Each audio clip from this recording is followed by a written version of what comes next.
There we go. Oh, there we go. Sound all bassy and whatnot. I'm just going to keep talking. Occasionally, people might look up. Bassy. Change the slides. All right, we're going to start here in about another 60 seconds. Guess that's your warning. I'm going to keep talking. Here we go. It's Chrissy LaFleche back there. I'm excited to be here. I'm going to ramble. All right.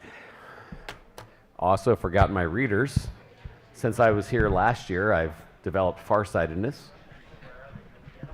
I can do okay. It's just doing the trombone arm thing here. Age. Wade doesn't know about that. Not yet. You'll get there. Yeah. Darn it. All right. I am so excited to kick off this region of Innovate WithIN. This is always a crazy, awesome region. This speaking to a reporter from the newspaper, and I was even trying to describe how awesome this is. And I'm going to go a little off script because this one has a deep emotional meaning to me. I love this region. So we're the STARTedUP Foundation. A little bit about what we do. You'll see our mission and vision there. But in a sense, you know, we teach students to view life through the lens of innovation, entrepreneurship, and we have this opportunities are everywhere mindset. Why? Is because people need to solve problems. We have a generation where a lot of people are great at pointing out problems in the world, and it's called Twitter. And that's awesome that you can find problems. Doing something about it is something differently, right? It's something totally different. And when we have our students go, I've identified something, I've been listening to people complain, and I think that I'm onto something, that is what warms my heart. Because I think that we have a social media anxiety crisis, and what you're going to meet today, what you're going to see today should inspire you because these kids are just flat out different. And I'm hoping that they're going to be like that flame that impassions other people to have that similar mindset. Our core values, there are a lot. I'm going to highlight a couple. Obviously, I just talked about opportunities are everywhere. I was just talking to a young man who said, as I was driving, I noticed something else I can do. I'm like, that is it right there. Because when we were constantly thinking of things that we could do, you're like it almost becomes this drug that you're like, once you realize that opportunities are everywhere, you don't want to settle on one. You fall in love with problem solving. There's like number two, not everyone has to be an entrepreneur, be able to think like one. I think a lot of local employers are also encouraging you, like, you don't have to be an entrepreneur yet, come work for me. Because if you have this mindset and attitude, you're the person. Gosh, there's a lot of others. I'll just also go right down, as already holding this, in the world of social media, addiction, negativity, every person can create value by being a producer instead of a consumer. Instead of us scrolling and watch people, that we can be the ones uploading, right? At our core, we're less about entrepreneurship and we're more about that, especially at this level.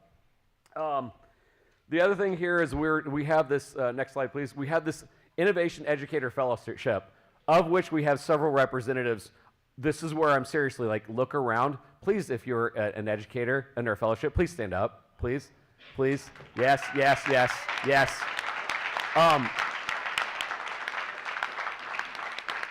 This is where when people say, teachers are heroes, and sometimes it's a platitude. No, no, no, no. Like, the people that you just saw stand up, it's ridiculous the talent they're turning out. Like, it's not embellishing. The talent they're turning out is getting to the point that this is starting to become a national story. Teachers that spend time getting outside mentors into the room, get their students' projects out into the world. We are where we are. This foundation is because we get to work with the 3 teachers you saw stand up. I taught for so many years. We're trying to build what I wanted, and honestly, we're trying to get them even more support because it's not easy right now. And honestly, innovation in schools is a bit new. So if you saw those 3 people, please, during the break, on your way out, give them some support. We also have a program if you want to, we bring in money to help support them. So if you want to have a talk about that, we'll happily do that on their way out too. Yeah, I guess I could have gone on, but we're probably running low on time. But the teacher fellowship is a lot of things, but we're trying to empower them. The other thing is we have, oh, you went back to it. Yeah, there's, sorry. The other thing we have is our Alumni Association. Actually, we have a lot of alumni. If you're an alumni, please stand up. Boom, boom, boom, boom. The thing that always warms my heart, and I'll give 2 particular instances. Dan Schultz's class from Hobart, a lot of times they'll drive for a long time to be here. They also mentor. We have 2 young ladies that are still mentoring people because they won this thing as freshmen, and they're like, well, there's nowhere to go for up, but they keep helping others. We also had a young man who drove here from Noblesville, Indiana, just to be here to be supportive because that's what our fellows and alumni do.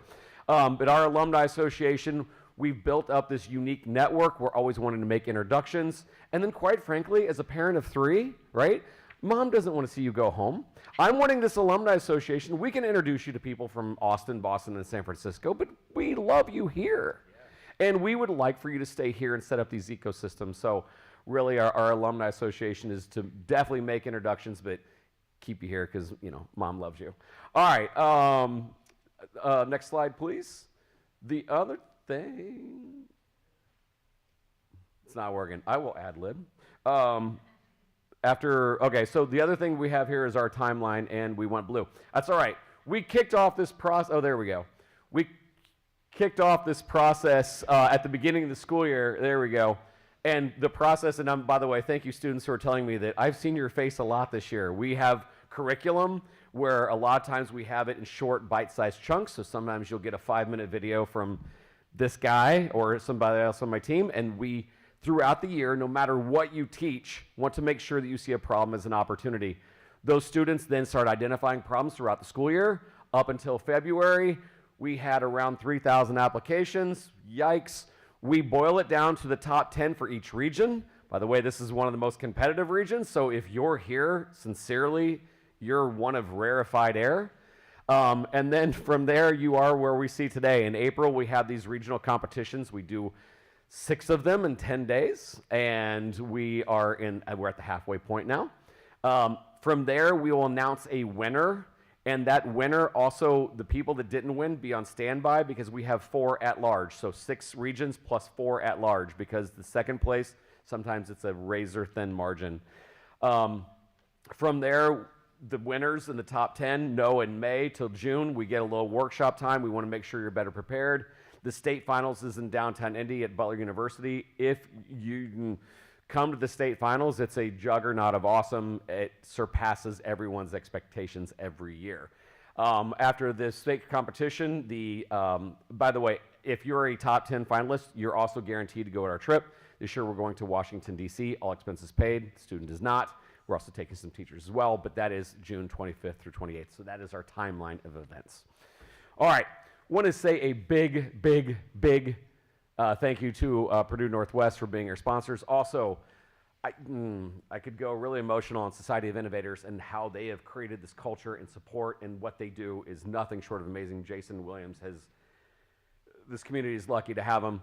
Also IADC and the SBDC centers. There are countless stories about these students working with their local SBDC center, and it's been just amazing. So I actually really big hand of applause for them, because seriously, they're the ecosystem builders here. Also, all Innovate Within participants will receive scholarships and incentives from Purdue Northwest IU School of Informatics and Engineering, University of Evansville, IKORCC, which is the trades, also Indiana Tech, DePaul University, Franklin, Purdue Fort Wayne, Franklin College, and Grace College. So there is a myriad of scholarships up for grabs if the students want them, especially if you've made it to regionals. Also, a big thank to our state seed funding sponsor, the Buckingham Foundation. This one's a big one. I'm not sure if you all know this, but if you win state, it's $25,000. An additional $10,000 per person, per team in 529 college funding, although now 529 is also can be for the trades as well. So Buckingham Foundation coming through big on that. And also our state final host is at Butler University there in their auditorium. So big thank you to them. It's a wonderful, wonderful event we have there at State. And then also to one of our state final sponsors, Beck's Hybrids. A lot of you may have already been working with Beck's. Members of Beck's innovation team has mentored a lot of teams around the state already. So they have been fantastic sponsors as well. Also wanted to have a quick video about here at Purdue Northwest and Society of Innovators, if you can roll that.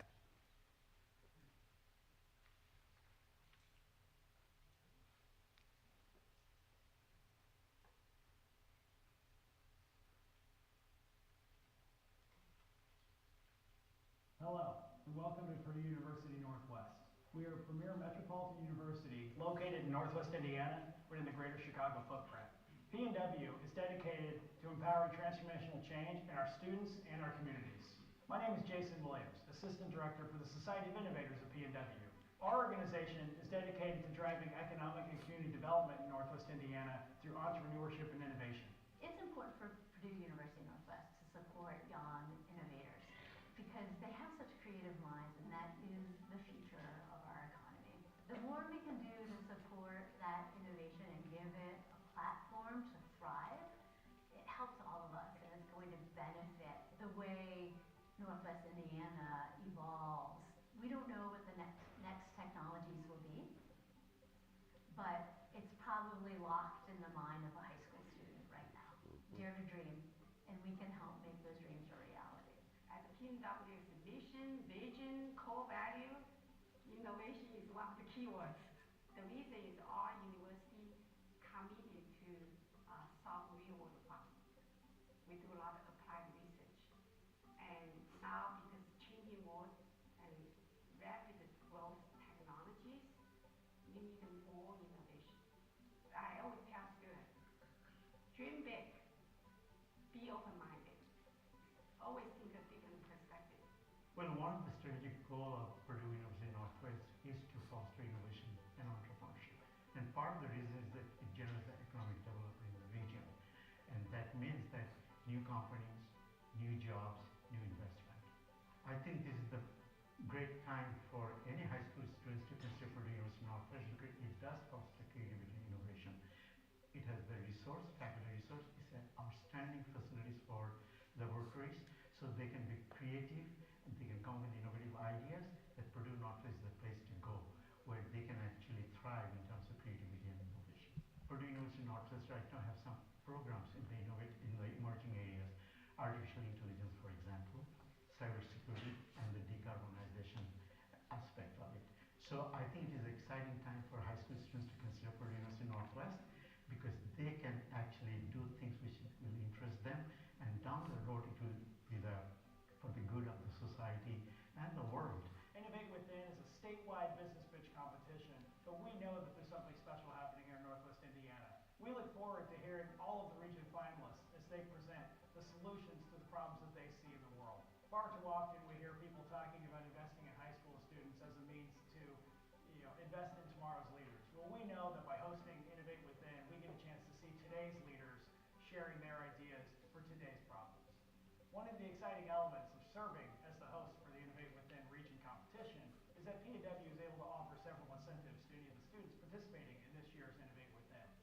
For any student across the state that simply applies to the Innovate Within competition, if you enroll as a PNW student, you'll earn a free book scholarship for your first year at the university. For any student that wins the region finals and you enroll at PNW, you'll receive a one-year non-renewable scholarship for your tuition. And then any student that goes on to win the state competition, if you enroll at Purdue Northwest, you'll receive a full one-year non-renewable scholarship that covers tuition and room and board. For more information about the Innovate Within region finals happening at Purdue Northwest, you can visit innovatewithin.org or pnw.edu/SOI for Society of Innovators.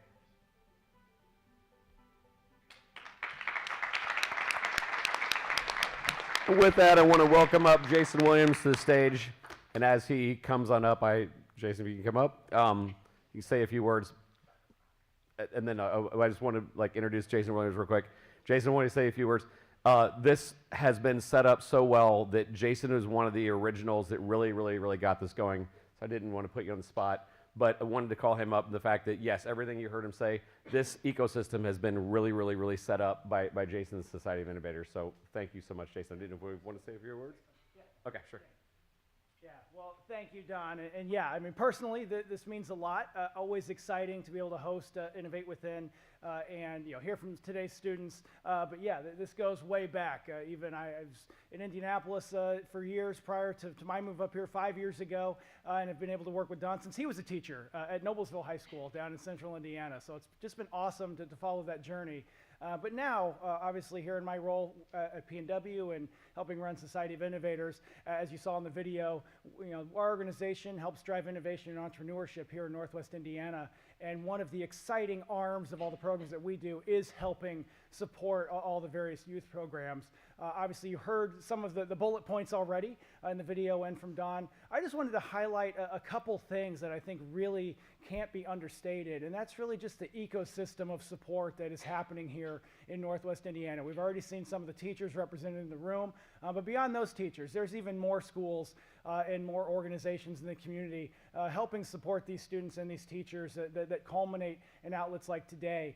And even with the students, there's about 600 applications that we saw in Northwest Indiana. Obviously, you just get to hear from 10 of those students today. So I'll pause there. Obviously, students, an incredible achievement just to be here today, right? But that's also reflective of, again, I really want to emphasize just the ecosystem that is happening here. We know there are so many more talented students and programs out there. Unfortunately, we don't get a chance to hear from today, but obviously behind the scenes, we're still working on just more outlets and more opportunities to hear that. But really, this is exciting. The quality and the numbers that we see continue to grow. One of the exciting growth areas today, you're going to hear from 8 different schools. We have 10 teams, but 8 different schools, the most we've ever seen from across the region. And that's exciting. Obviously, we have some legacy schools that have done really well and are here today as well. But we're not going to apologize for the fact that, competition is going to make all of us better. And we love seeing the growth in schools across the region. So again, just wanted to emphasize just the excitement that we have. We're obviously more than happy to always be supportive of what Innovate is doing, and Don and his team. And we look forward to hearing from the pitches here in a bit. But before we do that, I want to introduce my colleague, Dr. Rachel Clapp-Smith. This is Dean of the College of Business, and again, one of the really strategic supporting arms here at the university.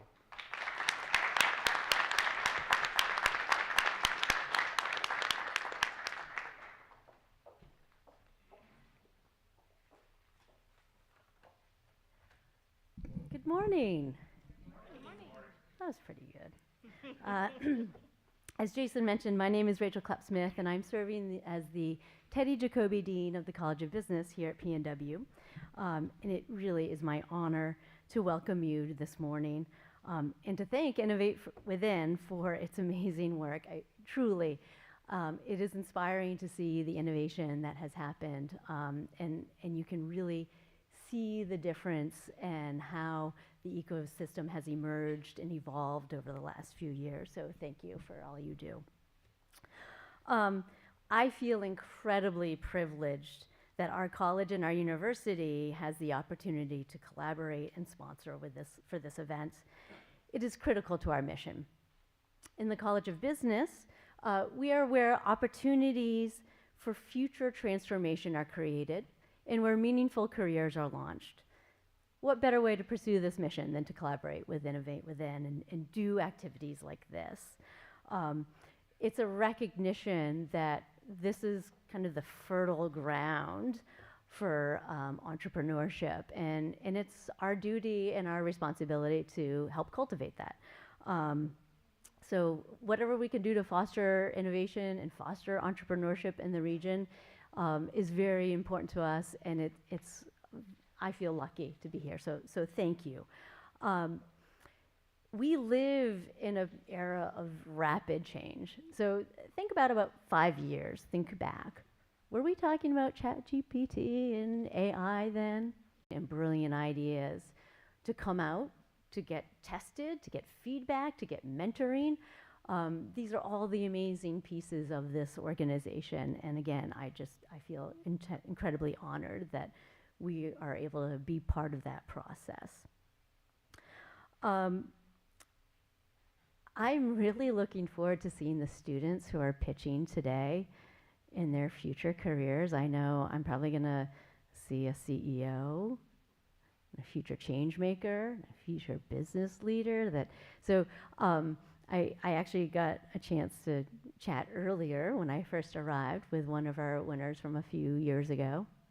How long was that? Just 2 years ago? 2 years ago. I'm sure you've all heard about Patchables, but to be able to see the CEO again, I remember watching that pitch and thinking, oh, that's really cool. Just last month, I was over in New Hampshire, and I was in a store, and I turned to the owner and said, hey, have you ever heard of Patchables? And she immediately Googled it and said, oh my gosh, I love this concept. I think I'm going to have to order some. So this is just the contagious effect of your work. It's meaningful to all of us, and I think many of you might not realize just how powerful your ideas are. So, without further ado, it is my pleasure to welcome you to Purdue University Northwest. The College of Business is where opportunities for future transformation are created. Today, we will get a glimpse into the future that the young leaders and innovators of Northwest Indiana will be introducing to transform our communities and our society to use entrepreneurship and business for good. Thank you for being here. I hope you have a wonderful day.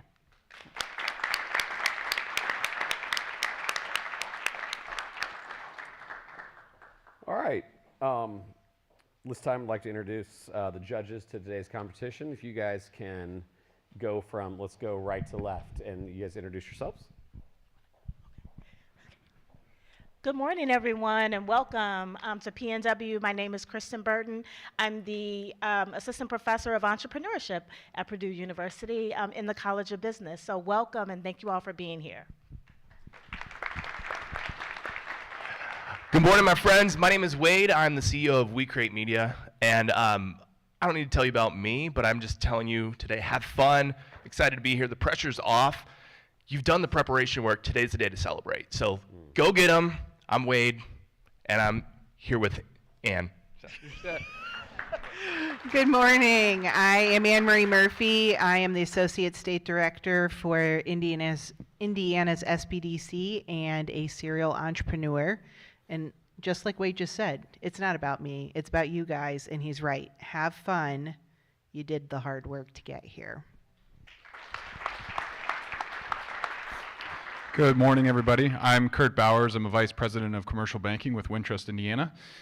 Wade said it best, so I won't bore you with my spiel, but we're really excited to be here, really excited to hear your pitches, and good luck. Good morning, everyone. My name is Emily Edwards, and I'm the founder of Paradise Spreads. And again, just like everybody else has said, don't worry about us. Be yourself. It's your story. Just tell it. I'm looking forward to hearing it.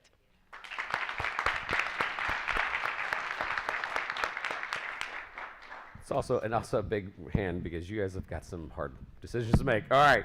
I'm going to get over the format and we can start. So each team will have up to 6 minutes to present. My lovely assistant over here, Ms. McKenna, will be telling you and giving you the warning of 1 minute. When it's over, you guys will have exactly 4 minutes of Q&A. Do not be too concerned if it doesn't go 4 minutes, because you may have spelled out everything, or if it does go up, she will also be saying that's time's up, because we also don't want to go on too long. From there, the judges will take up to 30 minutes to deliberate on who is going to be the winner. Also, during the lunch, after they're deliberating, we will select one first place winner. And I want you to make sure that you understand this. We still have 4 at-large bids. We will not know those top 4 until the entire state is over. So hang tight. If you did not win, there is still an opportunity for you to make state. Also, would like to tell you that lunch is provided to the student competitors and teachers and judges. And then we have, that'll be in there. And then also, if you are an at-large, on the first floor, there are some dining options as well. With that, now we're ready for the fun part. If you guys are ready, I would like to welcome, and it's not easy being the first to give them a big round of applause. Our first team is Escape the Silence from Munster High School.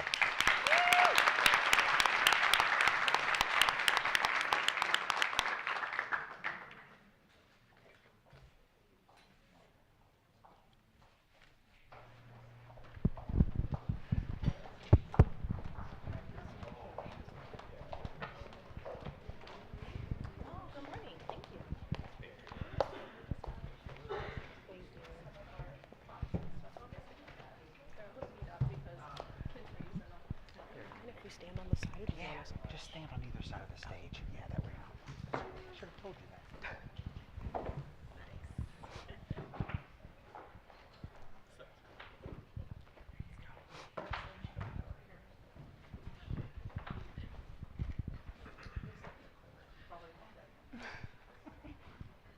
Who wants this? Lauren.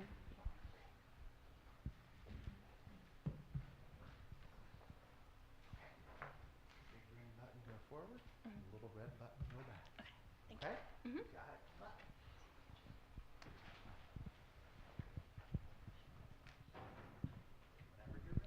This is my little brother Joseph. Ever since Joseph was born, we have basically been inseparable. But as he grows older, I watch him struggle more and more every day to connect with others, as he's always on a device and struggles to manage his emotions and behaviors due to his negative online influences. Part of why Joseph feels the need to isolate himself so much is because he feels that he has nowhere to turn to in my family, as he's only 7 years old and the rest of us are significantly older than him. Joseph isn't the only one who faces this issue. Nationwide, 73% of people ages 12 to 27 reported having growing feelings of loneliness. This correlates with the fact that children on average spend 6 to 9 hours on screens per day and are 62% less likely to go outside than previous generations. They also heavily use social media, which has been linked with bullying and depression in teens. I'm Charity Equai. And I'm Lauren Dumary. We're creating an escape room-based learning service where kids can learn about important social issues like bullying, self-image, technology usage, and many more, because we believe that all youth need to escape the silence. There are 2 core aspects to what we are doing: our escape rooms and our collaborative spaces. As of right now, our most important part is our escape rooms, as that's what we have the most data on. It's a great way to get kids to collaborate and engage with each other. In the future, we're very excited to move forward with collaborative spaces, because we believe that all youth need to have places where they feel comfortable to talk about their mental wellness and study with their peers on a daily basis. The actual breakdown of our escape rooms looks like this. We start with our theme selection, where we pick an overarching topic like bullying that we believe a lot of youth struggle with. From there, we pick a prompt, which is just the main challenge that kids focus on during their escape room. The actual escape room itself has 3 parts: an introduction, where kids get to know one another and are introduced to the challenge that they will be facing during the escape room challenge. From there, they partake in the challenge together, where they work on puzzles and collaborative activities to work towards a common goal, which leads into a discussion where they talk about what they learned in the escape room and how it relates to their personal lives. There are 3 things that Escape the Silence wants to bring to youth in all communities, and that's experiences that are engaging, educational, and expose youth to new environments. And as you can see here, our current indirect competitors like childcare, tutoring, amusement centers, and school curriculars all fall short of these 3 characteristics. Our target age range is kids who are 7 to 11 years old, and these would be our consumers, while their parents are our customers. Because we are a service that requires our customers to be nearby, we can't target as many as if we were a product. We estimate that we can target about 20,000 parents in the Chicagoland area. To see our ideas come to fruition and to test them against real kids, we hosted pop-up escape room events in March. Our first round of events was for children ages 7 to 11 about the topic of bullying, and the challenge was that they had to stop a fictional disease called shadow blight, which spread through negativity, and in the escape room, they solved puzzles and decoded messages in order to spread positivity in the world. Our second round of escape rooms was for children 11 to 14 about the topic of self-image, and they were prompted with creating a collab between Taylor Swift and Mr. Beast that spread positivity and positive self-image through adolescence. We had 60 available spots for these events, for which 49 kids were signed up and 41 attended. We did not charge for our events, but instead gave parents the options to donate to the JED Foundation, which supports mental health in youth. We are very happy with both the amount of money that we raised and the feedback that we got from these events. Our feedback was very important to us. We thought it was very important to get parents and kids' feedback so we know how to better move forward in the future. On the right side of the screen, you can see what parents said their child's favorite part was. When we asked parents if their child enjoyed their experience at Escape the Silence, all of them said yes, with 70% ranking their child's experience between an 8 and a 10. We also believe that constructive criticism is the best way to move forward as well. So we also asked parents what their child's least favorite part was. Again, you can see that on the right side of the screen. Here we asked parents to compare kind of what we believed our unique value proposition was, so whether or not their child learned something new or if their child made a new friend. 65% said their child learned something new, and 45% said their child made a new friend. And we know these numbers are not perfect, but at the end of the day, we are not striving for perfection. We just want to be better than we were the first time we did this.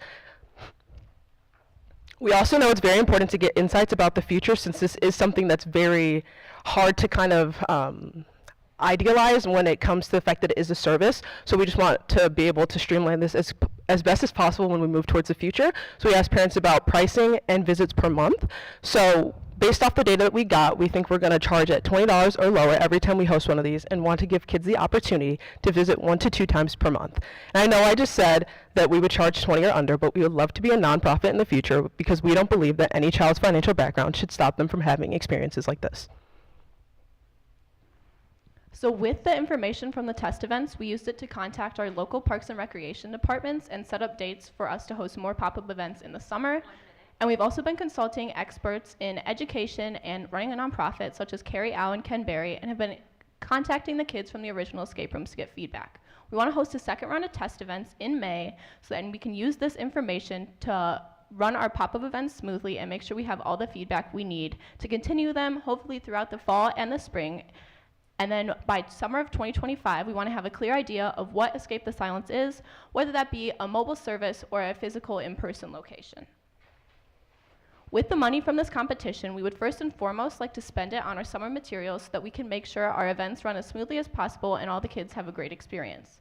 We also want to spend some of that money to establish as a nonprofit and protect our intellectual property, and want to put the rest of the money into savings so that we can have enough seed funding for our 2025 ventures. Thank you.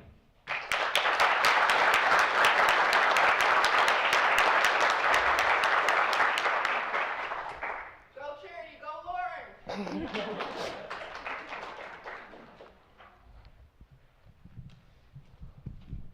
I guess I'll go first and just say, wonderful job, ladies. Thank you. Very good. I know it's not easy going first, but you did a great job. Thank you. Great product. I really love the idea. I think it's very unique, combining mental health as well as an escape room. Kids need that so much. So I guess my question would be, where would you get the students or the people that you would have, the kids that you would have participate? Where would those kids come from? So for the test events that we did in March, we had those at our high school, and basically what we did is we just sent out mass messages through like social media from our middle school, our elementary schools. Like we said, we're targeting ages 7 to 11, so we thought it was really important to just blast it out in that direction, and from there we just had parents sign up if they felt that their child could come. But for the summer, we are looking at Munster and Highland Parks and Rec. So Munster, we're charging $25. We don't really have much control over that pricing there. Same thing with Highland, we're charging $15, but they're doing all the registration for us, so they're getting the kids. And again, we're just going to post in our social medias and ask parents to bring their kids. Yeah. So how did you get to the point where you realized this was a problem? I mean, I obviously know with your brother, but what brought you to this solution? So my little brother is someone who's genuinely, my own mother and sisters right there, they could tell you he is one of the funniest kids you will ever meet. He just doesn't know where to put that energy. And so what my mom would try to do is take him to places like Kumon, where he could, like, your typical learning math, reading. It's like, that's just not what he needs. He needs to be engaged around other kids. And we even went to places like the elementary schools that are nearby us. We went and we asked teachers if they saw that these problems in their students. And from there, they let us come in and kind of see what their classrooms operate like on a daily basis. And at first we thought the issue was schools, but it's not. At the end of the day, it's the way that parents raise their kids, but you can't put all the fault on parents when there's no one way to parent, if that makes sense. So we think it's very important to just kind of be something that parents could use to make their experiences easier with their kids. I think you mentioned that a decision has been made yet, but can you talk through your thought process around this being a brick and mortar, like, stable location versus being mobile, and what are the types of things you're considering as you consider that decision? So as far as the mobile service goes, it would be sort of just a run of pop-up events. This wouldn't allow us to have our collaborative spaces, which is kind of a big factor in the decision. But we would host events more like Parks and Recreation, where they're providing us with a location and we come in and we get to reach as many kids as possible. We've also, there's been interest from our superintendent about getting the service in the elementary schools, like have a day like not trips, but like sort of like experience where the classes can come in and sort of experience the escape rooms, and that way we can reach everybody. And just, we also like hope to partner with like children's museums, just anywhere where there's a lot of kids and that they could benefit from our service so that we can reach as many people as possible.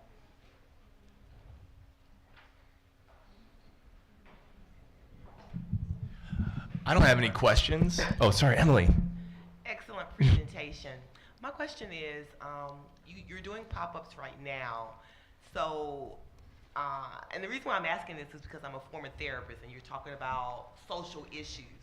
And so how does that keep you away from those boundaries of not like being a full-blown somewhere in that therapeutic piece? And it's like a fine border there. So I'm asking, how do you all really screen that out, and how do you determine that this child is a good fit for your program? So we basically just offer a space where they can like talk about what's going on. So it's not like we're intervening and like giving them ideas. They're sort of working together, and it helps kind of let them have like conversations with people with similar experiences, so that they can kind of learn and see like, maybe I'm not alone in this, maybe this is how I should respond.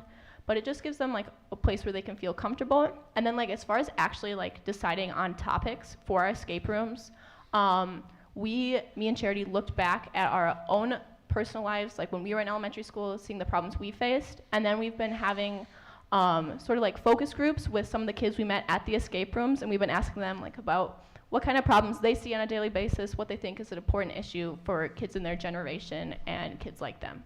Thank you. Yeah, also just to add to that about the actual like having therapists there and stuff like that, we know that we would never be qualified for that, and that's something we are also looking for help with, and that's a big factor figuring out if we should be brick and mortar or if we should be mobile, because we'd prefer it to be brick and mortar if that was the case. But that's something that's just kind of gonna be figured out the more we host these, so that we know what is the smoothest way to run that. Thanks. Yep.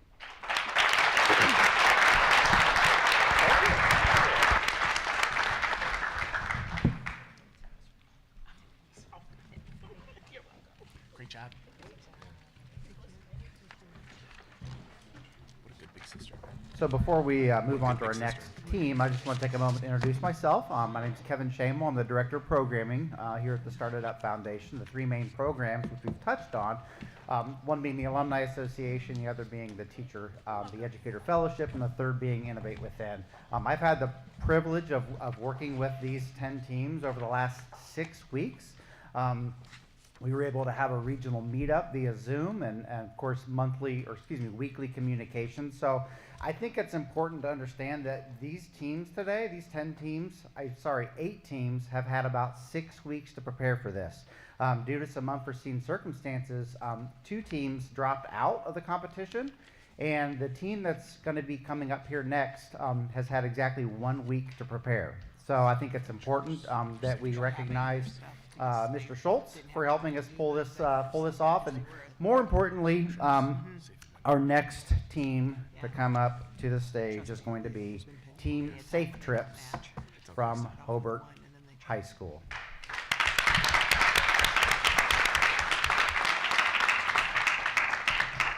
And Team Safety Glow, you are on deck.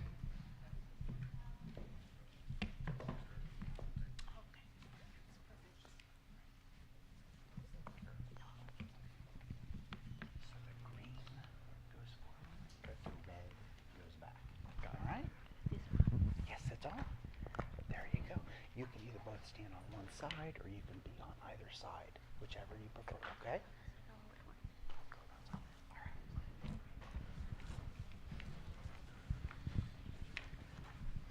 Hi, I'm Noah Kaiser. I'm Michael Ivy. And we are Safe Trips. So what kind of brought this about was one day my nephew was supposed to be playing in the living room. When we could not find him, my brother and his wife were very, very distraught. We luckily found him hiding behind a chair after we passed him twice. He was so small that we couldn't find him the first 2 times. But not everyone is so lucky. According to the Child Crime Prevention and Safety Center, an estimated 840,000 children are reported missing each year, which emphasizes the critical need for improved safety measures. So, our solution is a silicone GPS bracelet that unifies general GPS, precision finding GPS, SOS button, and out-of-area notifications, and a 2-way communication. With easy app integration, our features are seamlessly accessible via an easy-to-use mobile app.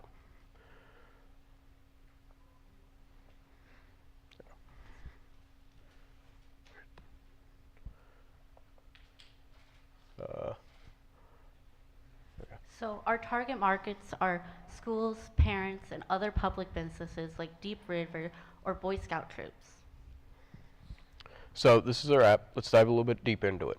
After the user downloads the app, they have a parent, education, and public businesses options. When they, let's say the user is a parent, they would sign in with a username and password, and they would be able to see the child, the name and the bracelet number, and then they would be able to see the precision finding arrow, the distance they are from the child, and the Google Maps location of the child. Let's say the user is part of education. They would pick if they're an educator or a parent meaning they're a chaperone. They would sign in with the given username and password, and they would be able to see the list of the names and the bracelet numbers. And then they'd be able to see the same thing. They would be able to see the name and bracelet number of the child, the map's location of the child, the precision finding arrow, and the distance they are from the child. Public businesses is kind of the same. They would pick if they're an employee or a guest, sign in with a username and password, and they would be able to see the list of the bracelets and the numbers and the distance they are away from the child or the bracelet, the precision finding arrow, and the maps. So our market size isn't very big, but there are competitors which have the Apple AirTag and the smartwatches. So, so our pricing. Seeker will be $60 to $65 sale price. Breaking that down more, the GPS technology is around $30. The bracelet case is $10 to $20. Our app subscription, $15 per account yearly, and then an option for schools and public businesses. They would be able to purchase for everyone is $100. Our revenue model, there's 1,366 elementary schools in Indiana. 10% of that is 136 schools with an average class size of 30 and 3 classes per school. Our gross revenue would be $734,400 and $795,600. So our goals, our 2 to 3 month goals is to upgrade our prototype and make it smaller, and then develop our app, which our framework is there with Meshtastic. Our 1-year goals is to get up a sellable product to the exact size we want and get to the app close to finished or finished.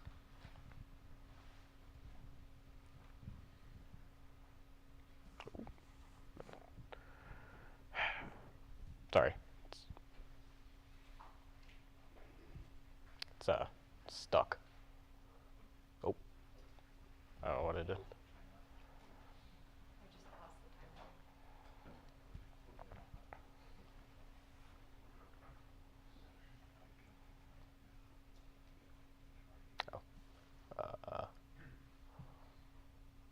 Too far?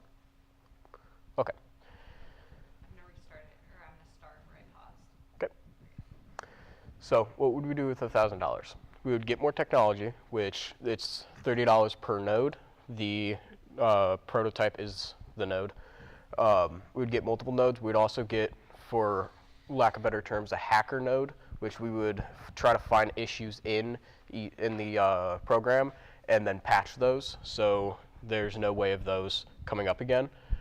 And we would also get more bracelets for the case, or for the tech, and those bracelets are $10 to $20, and we would try different types of bracelets.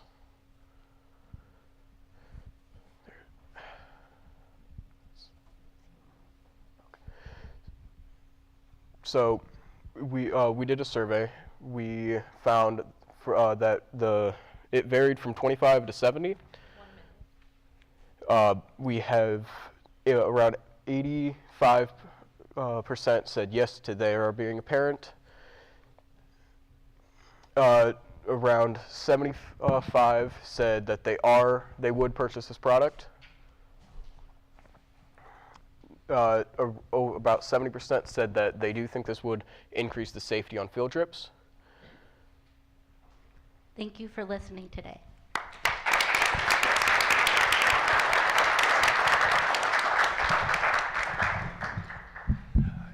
Can you explain, first, great job. As a former lost child, I'm grateful for you guys. Secondly, tell me a little bit about, is this a product that you, for example, go on a field trip, the kids get the bracelet and then they turn it in, or is this something they wear full time? Tell me a little bit about what your vision is there. So the schools would purchase a class set, and it would be issued to them when they go on a field trip, and then when they come back, the bracelet would be turned back in, and it would be put on the charging deck while the bracelet can be sanitized. Wonderful. My follow-up question is, there's a lot of studies out there about there are actually more dogs than children right now, and it might be something to look into where those dogs get out and you don't know where they're at, and so it'd just be another market to pursue. Thank you. First and foremost, Wade, we're so glad you've been found. Can you talk a little bit about some of the competitors, how you're different from those competitors, whether they were made specifically for this problem or could be used for this problem?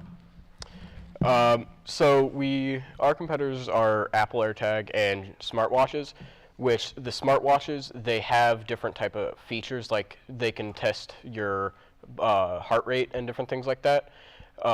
For children, those would be considered a distraction, and it would get in the way of them learning on the field trips and different things. So our product takes that away and just makes it something for the parents and the teachers as a peace of mind.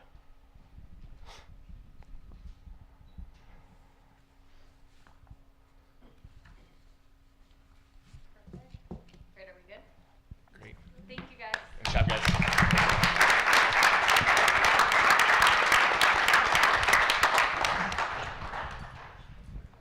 Excellent job, you guys.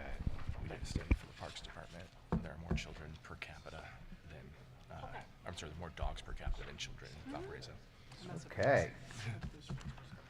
Thank you, bud. Thank you.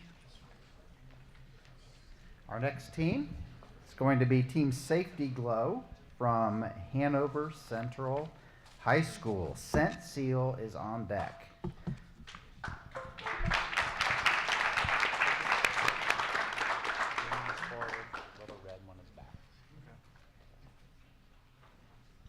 Thank you, everyone. Good morning. My name's Ashton Verbish, and I'd like to present to you Safety Glow. There's a major problem when it comes to the safety of our truckers and their trucks on the sides of the road every day. Pretty much what they have is they have 3 of these reflective triangles that they are willing to set out and they are forced to set out when they're stuck on the shoulders of our highways. That causes a major issue when it comes to the time of them being outside of the truck, putting themselves in harm's way of cars going above 55 miles per hour. There are a lot of statistics when it comes to breaking this down. There are 3 million semi-trucks on the roads of America every single day. The average semi-truck that we see drives around 45,000 miles per year. Long-distance trucks, however, drive 100,000 miles per year on average. Every truck tends to break down roughly every 10,000 miles. This means that depending on the truck, they can break down 4 to 10 times per year. Nighttime visibility, 500 feet with high beams on. That is the maximum setting that the trucks have for displaying the road ahead of them. It's 250 feet for normal headlights, which cuts that number in half, leading you at 40 miles per hour, which is not even half sometimes of what people tend to do on our interstates. You have 2.5 seconds worth of vision ahead of you. That means that is you seeing the truck in front of you. You have to react, brake, and come to a complete stop before possible collisions with that motor vehicle. Solution, a retractable light source that flashes. Before I get into this, I want to show you and tell you how I came up with this idea. I was driving from Valparaiso to my house in Cedar Lake, and I used 30 to 65. I noticed about 5 trucks that were on the side of the road, and it was nighttime. It was very difficult for me to be able to see them, recognize them, and move over as everyone should on the roads, although most people don't, and it's very dangerous. And some of them didn't even set out those cones that they're supposed to set out. So I thought that that was a major issue. Why wouldn't they go set that out? Because they're putting themselves in harm's way. And Safety Glow provides an easy yet effective way to be able to display that the truck is there in the eyes of danger. The 5-step process. You take the first device. So imagine a tape measure, right? The ones that you measure everything with. You stick on a tape measure device, pull it down to one side like this, stick on that, then you grab the second device. You stick on the main part, you pull it down into that X pattern that we're looking for. You step back, and kind of like this remote, like the LED remotes if you have those at home, boom, you have the flashing X pattern on the back of the semi-truck on display. I have 3 testimonials that I would like to share to you guys from people in the industry at multiple levels. This is Michael Jones. He's a truck driver. I've known him for multiple years now, and here's what he has to say about my product. My name is Michael Jones. I've been a Class A CDL truck driver for 8 years. I've done daytime driving and also nighttime driving. Reduced visibility at night on dark roadways is why I believe Safety Glow will be a great asset and very helpful to this trucking industry. I myself have came up on trucks and barely saw the safety triangles out on the road. Safety Glow will provide a more caution to motorists to merge over when visibility is slim to none. Anything for a safer roadway is a plus for me. Our second testimonial is Paul Bolt. He's a general manager at Precision Trucking Equipment. What he has to say about my product is, as a trucking equipment installer and member of the National Trucking Equipment Association since 1997, I believe Safety Glow has a promising future in roadside safety. Everybody on the road has grown accustomed to seeing the 4-inch round hazard lights on the back of the trailers. This product would grab motorists' attention well in advance, hopefully giving them plenty of time to move away from the vehicle on the side of the road. This is him in his shop and the trucks that he has there, the trailers that then attach on. And finally, this is Randy Niemeyer. Randy Niemeyer is the CEO of Niemeyer Milk Transfer Incorporated, which is not far from my home in Cedar Lake. I went to dinner with him, and he gave me a rundown of what he believes my product could be. The main quote, which I handed you the papers of the beautiful document he sent me. Since being made aware of Ashton Verbish's product, Safety Glow, I am excited that we finally have a solution to one of the most dangerous situations encountered by truckers, mechanics, and first responders, the on-road breakdown. I have 2 videos that I'd like to share to you. Is it popped up?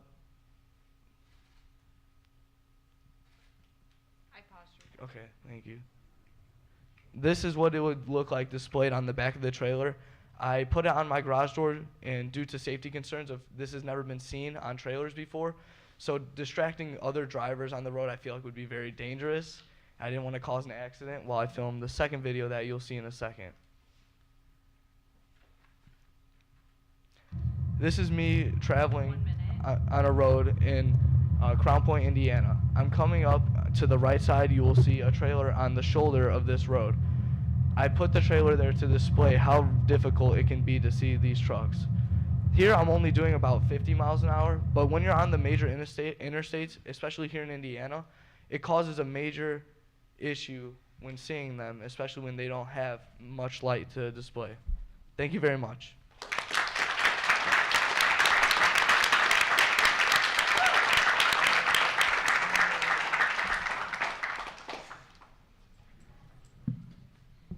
Great job, great job. Thank you, thank you. I would say that I really liked your use of video.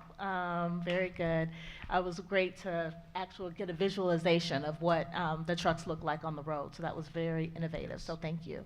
I think my question would be, who would you actually sell this to? Would this be to the individual truckers, or would this be to the companies, or what were you thinking? So there's multiple ways that I thought about that, and one way would be to go to the businesses themselves, and then the owner would be like, okay, I want this for my truckers to ensure their safety. A second way would be directly to distributing it to the truckers themselves. And also a third way I thought about it is the roadside safety pack with those triangles in it, the vest, etc. Why couldn't my product be put in that eventually, and then every single trucker has to carry that with them by law?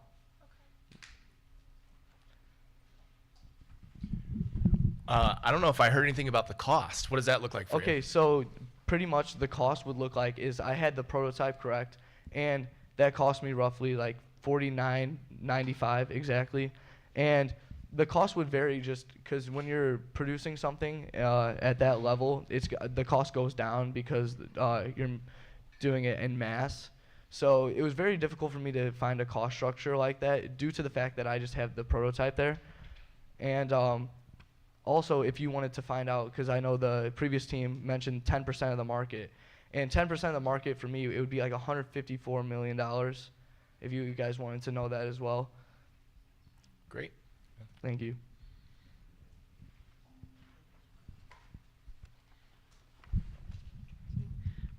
How would you use the $1,000 to move this forward?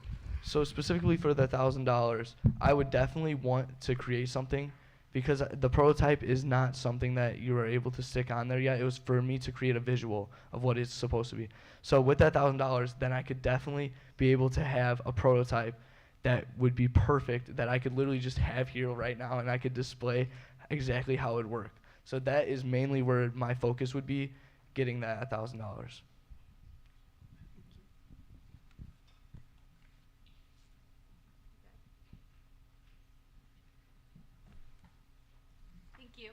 Thank you very much, everyone.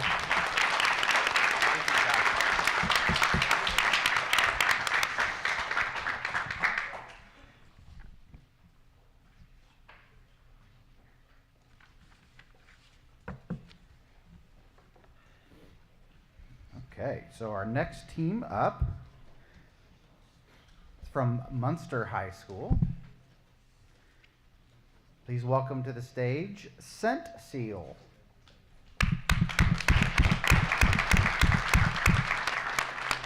Hoodie Haven. Hoodie Haven is on deck.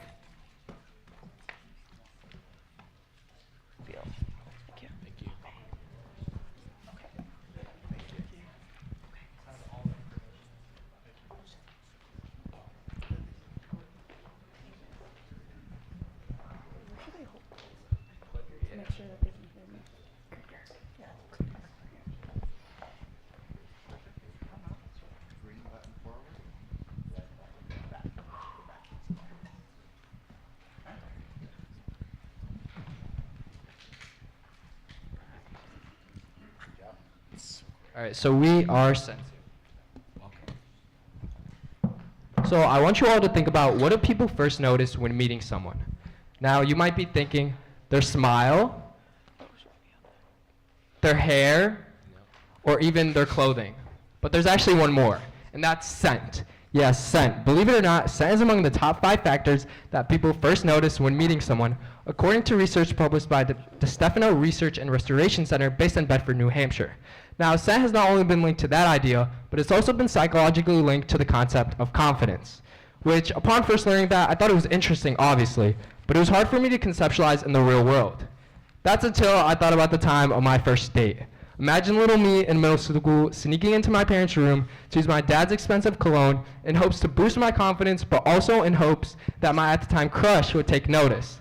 Little did I know, in just some short time, that so-called high-quality cologne would wear off and fade, leaving not a trace to spare.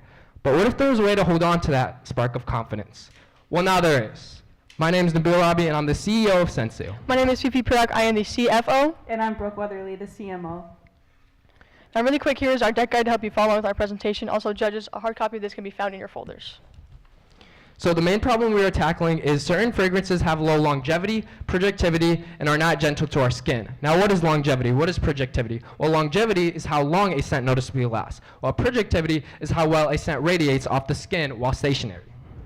To combat this, we have created a portable applicator that one applies before and after putting on the preferred fragrance to ensure it lasts longer and boosts its projectivity. So you might be wondering, how does it work? Well, our application process along with our active ingredients allow the magic to happen. Judges, we have some samples for you, and we also have a cologne or perfume for you guys to test out our product. Our UVP is the ability to wear fragrances worry-free, increasing scent projectivity and longevity, while also ensuring healing properties and benefits for all skin types. Upon research, we concluded that we have no direct competitors, and the only alternatives are DIY solutions like Aquaphor and lotion. Our priority customer segment, starting off with our primary customer segment, which is 18 to 35-year-old women who shop at Ulta, Sephora, Macy's, and similar department stores for fragrance. Our secondary, these women are trend conscious and fashion forward. Our secondary customer segment is 35 to 45-year-old men who are financially established and have an interest in luxury fragrance. Now, our cost per unit right now is 52 cents, while our sale price is $5.99, leaving us with a profit margin of 91%. Our fixed costs run us about $129 a month, and currently we are exploring wholesale pricing with partnerships for places like beauty stores, salons, and mall fragrance kiosks. Here's a direct breakdown of our costs, with all of our ingredients are labeled in container, totaling 52 cents. Also, we differentiate from our indirect competitors with our formula, our sustainability, and our universal use. Judges, I would be happy to answer any more questions regarding this in Q&A. Now, here's a breakdown of our market size. These numbers come from the population of our target area, which is New York City, in combination with our frequency of purchase in a dollar amount. The value to pay attention to here is our serviceable obtainable market, which is just under $1 million. Now, moving into our traction, a couple weeks ago, we put together a successful school launch campaign in which we sold out of $100 worth of product in just 15 minutes. The second part of our school launch campaign was our free sampling kits that we set up in different classrooms, where students can scan a QR code, take a free sample, and would later be contacted on a survey regarding their opinion of our product. We collected very satisfied results. And then we promoted our product through our Instagram and also putting flyers around the school. Also, feel free to scan the QR code and follow us on Instagram. We are currently trying to hit 200 followers. We also collaborated with our high school's dance team. They have over 2,500 followers on Instagram, and the video that they produced promoting our product amassed 5,000 views. After this, we really believe that it helped our school launch sell out. Now, during our launch and the time leading up to it, we were actually offered by our school paper to be featured in the newest issue, but instead of just ourselves, we wanted to include our entire entrepreneurship class and feature their ideas as well, and we're currently working with the team to make this happen. We've also, as we move closer to partnering with different beauty stores, salons, and mall fragrance kiosks, we've taken the first step and partnered with our friend Lauren, who's a certified lash technician. Now you can shop our product at your next appointment at Lauren's Lashes. We've also had contact with a representative at Estee Lauder. They have had great praise for our entrepreneurship journey, and we're excited to continue these conversations. We have sent over some samples. Also, we've had some traction on the local media with being on WJOB, which is the biggest radio station in the region, and we were also posted on the Chicago Post-Tribune newspaper. If we won today, these are the categories that we would split the prize money up into. If you guys had any questions, we'd be glad to answer them during the Q&A. This is our timeline, and currently we're on track to, hopefully, if we do win today, we can go right into our legal filings. Now, the causes we hope to serve with our business are much bigger than ourselves. We plan to assemble and provide free hygiene kits for the less fortunate, because according to the CDC, 1.6 billion people worldwide lack access to proper hygiene necessities. And here at Sensu, we believe that everyone deserves access to proper hygiene products regardless of their circumstances. And with 8 in every 10 adults having struggled with low confidence and self-esteem issues, we plan to provide resources regarding confidence and mental health via our website, because we feel this aligns with our brand identity. Finally, we'd like to thank everybody that's helped us along our journey. And we are now open to questions.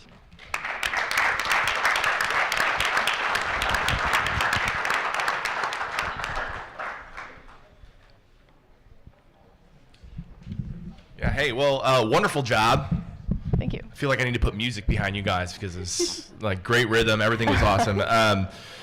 So first off, well prepared. Excited to see what you guys. The one thing I didn't see though was how to use the product. So you mentioned it, but is there a demo or something else you guys can kind of give us an idea? Attached to the samples that you guys have are instructions of use. We also have them on the back of our labels because not every time that we sell a product we have those little cute folders and stuff. Yeah. But yeah, so pretty much you can apply the stick and then apply the fragrance that we have provided you, and then you put it on one more time to seal it. So how it works, kind of to explain it, is the first time you're putting on that layer, it's moisturizing the skin. And then you're putting on your fragrance, and then you're sealing it in. So that's kind of where it's the like a name. sandwich. Right. Okay. Exactly. And then you can put this really anywhere you put a fragrance, on your wrist and your neck, behind your ears if you want. So anywhere on your skin that a fragrance would go. A lot of people sniffing my ears, so. No comment. You guys are doing a great job, obviously, starting commercializing this. Do you have any kind of feedback from it as far as, hey, my scent used to last X amount of time and now it's lasting this much? Yeah, so we actually have so we did a focus group at school very early on. Once we if you follow our timeline, once we got nailed down our prototype after so many prototypes, we did a focus group to make sure that this is the one, and obviously every day we're testing it. But we had 10 student volunteers, and this was over the school day, so we took them in at the start of the school day and had them put on the scent seal. So we had one wrist with scent seal, one wrist without. So that's how we measured it. And then through various times of the day, and then at the end of the day we had them come back in, and 8 out of 10 reported even extended longevity after school even. If I'd like to add, based on sort of feedback from peers and other things like that, people have told us that this product is extremely unique, and we'd have to agree with them because there's really nothing else like this. And I think that that's where we really strive, is our uniqueness.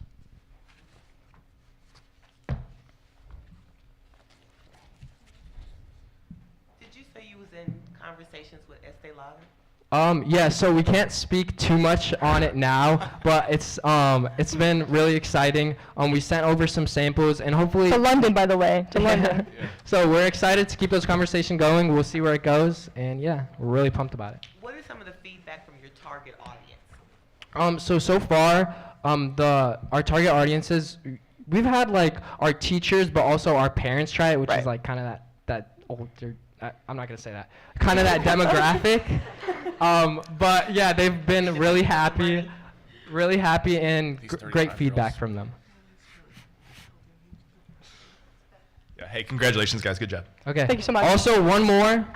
I wanted to actually preview with you guys. You kind of got a sneak peek already, but we already started kind of ideating our second phase of product ideation. So you guys all get an exclusive preview of our scent enhancers line, which will consist of unique bases essential to any fragrance that think of like your vanilla notes, your floral notes. So stay tuned for that. I hope you guys are pumped up and ready. Thank you so much. Thank you. Excellent. Good job. Congrats, guys. Good job.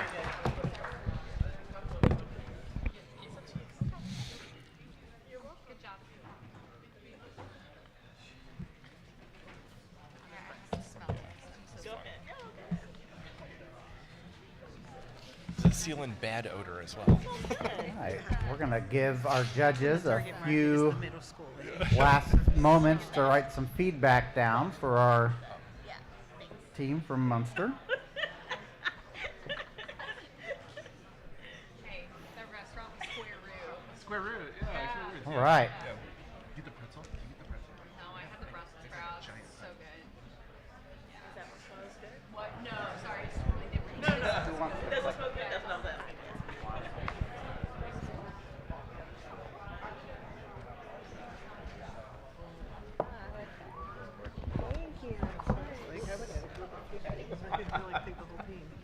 Thank you. Okay, our next group, group number 5, from Lake Central High School. Give it up for Hoodie Haven.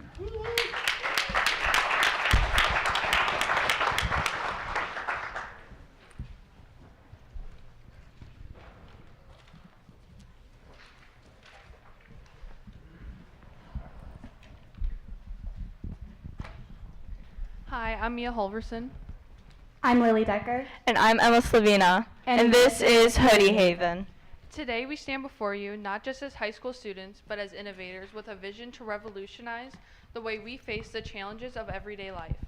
We're here to introduce you to Cloud Hoodie, a solution born out of our own experiences and observations. We are more than just a clothing brand. We're on a mission to provide our customers with practical, stylish hoodies that keep them warm while maintaining their cool factor.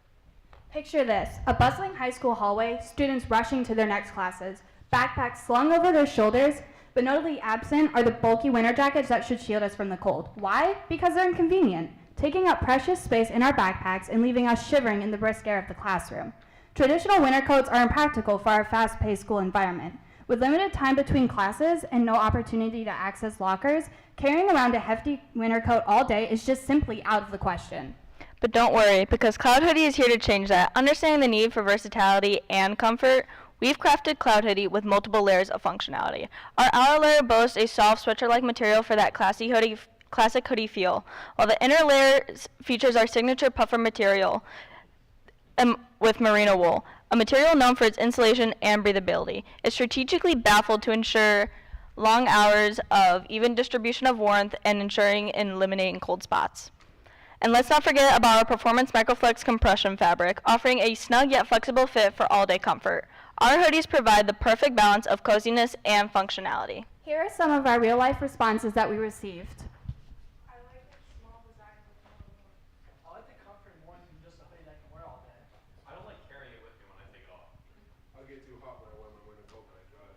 It's practical and fixes most problems with winter coats nowadays. It sounds more convenient than a winter coat. The inconvenience of being too big for my backpack.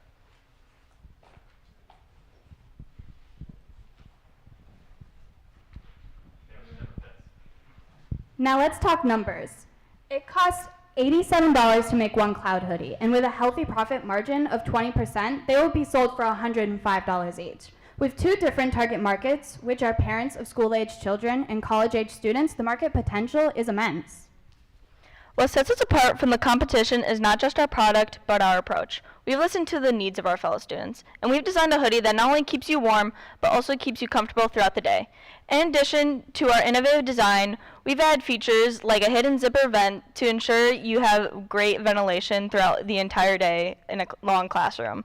We even added an elastic pocket to stash your snacks because hungry students are not to be messed with. We've identified a problem, and Cloud Hoodie is our solution, a practical, stylish alternative to winter coats that seamlessly integrates into the daily lives of students. If you look at the samples we gave you, the gray material is the outside of the Cloud Hoodie, to give the look and the feel of a sweatshirt. The layer in the middle is the merino wool, which, as you can see, it is a soft cloud-like texture to have a very comfortable feeling. And the final layer is the black fabric, which is the Microflex compression fabric, and as you can tell, it is very stretchy to have a very comfortable fit. But why merino wool? It's not just any material, it's a game changer. With its odor-resistant, moisture-wicking, and biodegradable properties, merino wool is the perfect choice for students on the go. According to our research, more than half of the hikers prefer merino wool over fabrics for its versatility and performance. Now let's talk about strategy. Our competitive analysis reveals key players in the market, such as Nike, REI, North Face, Cotopaxi, and Amazon, offering a range of hoodies and puffer jackets. However, what sets us apart is our unique combination of style, functionality, and affordability. With a projected profit of $2,000 by the end of year one and a goal of $13,000 by year two, we're confident in our ability to make a significant impact in the market. But we can't do it alone. With your support, we can turn our vision into a reality. With a regional prize of $1,000, we plan to fund our product, have pop-up sales at locals' farmer markets and events, connect with our influencers to promote our product, and reinvest profits to achieve our company goals. Together, we can make Cloud Hoodie the must-have accessory for students everywhere. In a survey we sent out to 71 individuals aged 11 to 18, a remarkable 77% expressed interest in purchasing our Cloud Hoodie. Even more telling, 51.5% opted for a hoodie over a winter jacket due to the bulkiness and discomfort. In conclusion, Cloud Hoodie isn't just a product, it's a solution to a problem we've all faced. With your support, we can make cold classrooms and crowded hallways a thing in the past. Thank you for your attention, and let's make Cloud Hoodie a reality. And this is Hoodie Haven.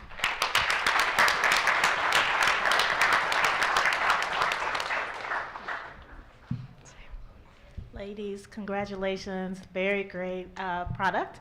I love the shirts with the logo on them. So Thank very you. Creative. Also creative having your classmates come up and give their testimonials. So I guess my question would be, would this be a jacket replacement or a winter coat replacement? It can be used as both because actually merino wool is so good. Hikers use it in the summer too because it regulates the heat. So it can be used as a jacket or as a winter coat. Either one will work. Yeah, really well done. Where did you discover merino wool? My family are big hikers. My mom, she does marathons, running. She loves merino wool. We use it for skiing and snowboarding. So actually merino wool was something that my mom mentioned to me. And then my piano teacher, which actually helped us with this thing, Kristen, she's the best, and she helped us through that too. Have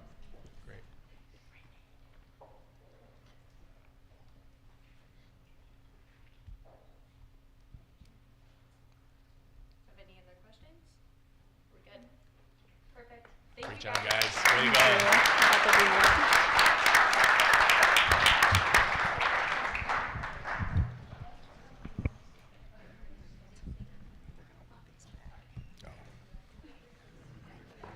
And what a creative way to get students out of school too. Little class participation. That was great. Okay, so that brings us to the midpoint of today's competition. I've got 10:21 on my watch, so let's take about a 15-minute break. We will resume at 10:36.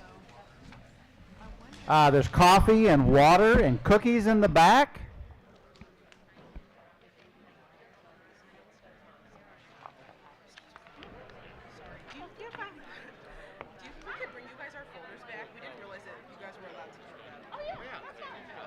Nice job up there, but thank you.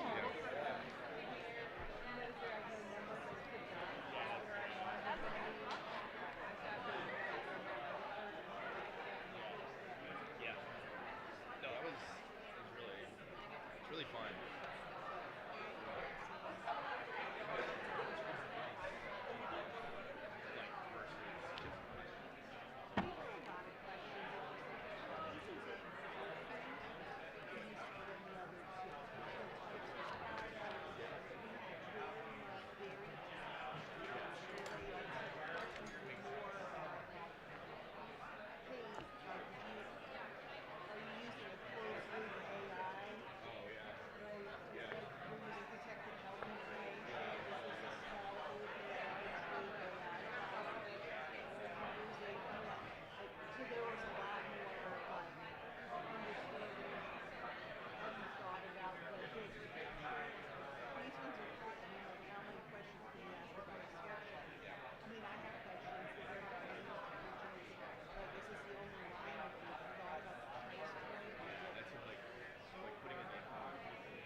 Thank you. Thanks. Okay, we don't need to keep those. Yeah, just the photos will be fine. Yeah.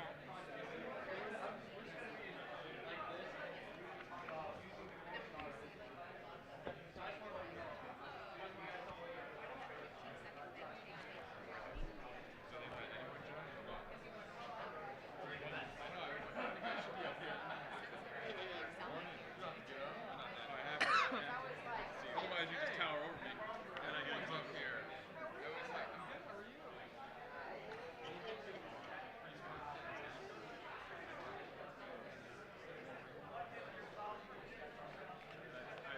I mean,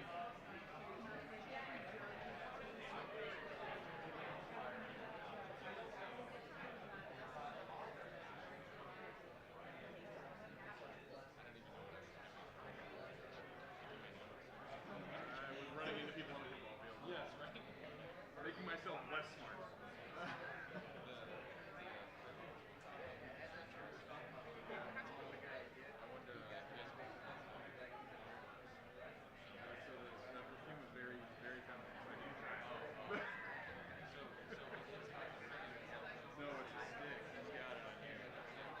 I was gonna pull it off, but I wasn't sure we were keeping it. No.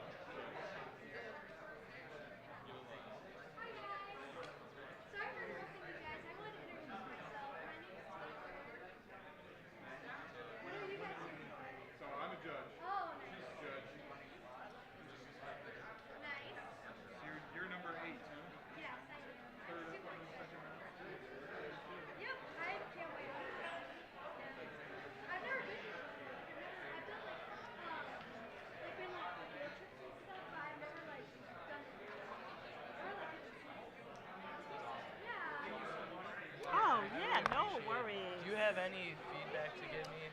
I mean, I was definitely a little nervous. Oh, yeah, and totally. like, this is the first time I've ever done public speaking. Yeah. And something that I wanted to say, and I tried to say, is if you guys at lunch or anytime like intermission or whatever, come up to me, give me questions, give me feedback. Yeah.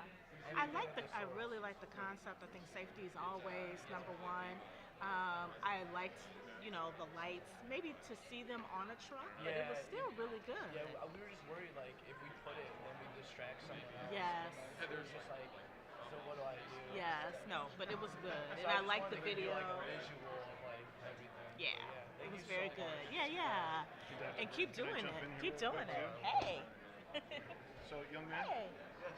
I wanted to tell you, we helped build prototypes. Yes. And we actually did Dan's from Hobart High School last year. So it's called Commercialization Manufacturing Access Center. We use students here at Purdue that are studying mechatronics, and they actually merge mechanical engineering with electronics. Yeah, mine will be pretty So simple. it would be a good prototype 100%. project for them. So I will be in contact with you. very good. 1000%. Have your teacher contact me, I will. okay? I will. And And we're having this next Saturday. It's the big sell. Right here? Yeah, well, it's going to be at the Commercialization Center at WJOB, but if you're around next year, you should pitch, because I think your product would probably fit the finals. Awesome. Yeah. Thank you so much. You're Thank welcome. You. Absolutely. Ashton What's your Rubbish, by the Ashton? way. Nice to meet you, sir. Yes. Thank you so Yeah, much. you're welcome. And you are Dr. Burton? you work here, correct? Yeah, so I'm a professor here, so I teach entrepreneurship and management. So we hope to see you. Yeah, I know. I definitely pretty well blessed in my thought. I've been raised a Boilermaker my whole life. So I went to camps in West Lafayette. Oh, good. And obviously, I live in Cedar Lake, so I've been around here my whole life. Okay, good. I mean, there you go. There's little me. Nice. At Purdue camp. That's a great picture. And do you know Carson Edwards? No. Oh, That's okay. Just a Purdue basketball player. Oh, but nice. Okay. I've been raised a Boilermaker, so Nice. that's something that I thought about. Okay. I got reached out to by Alabama. Oh. Congratulations. That's a great school. She saw my name in the paper. And she's from there, so I was like, it's like, I guess, Right. right? Yeah. Thank They're you a great so school. much. They do. Yeah, absolutely. Kids have such good ideas. They do. The SAT one, I was like, wow, they're really advanced for this.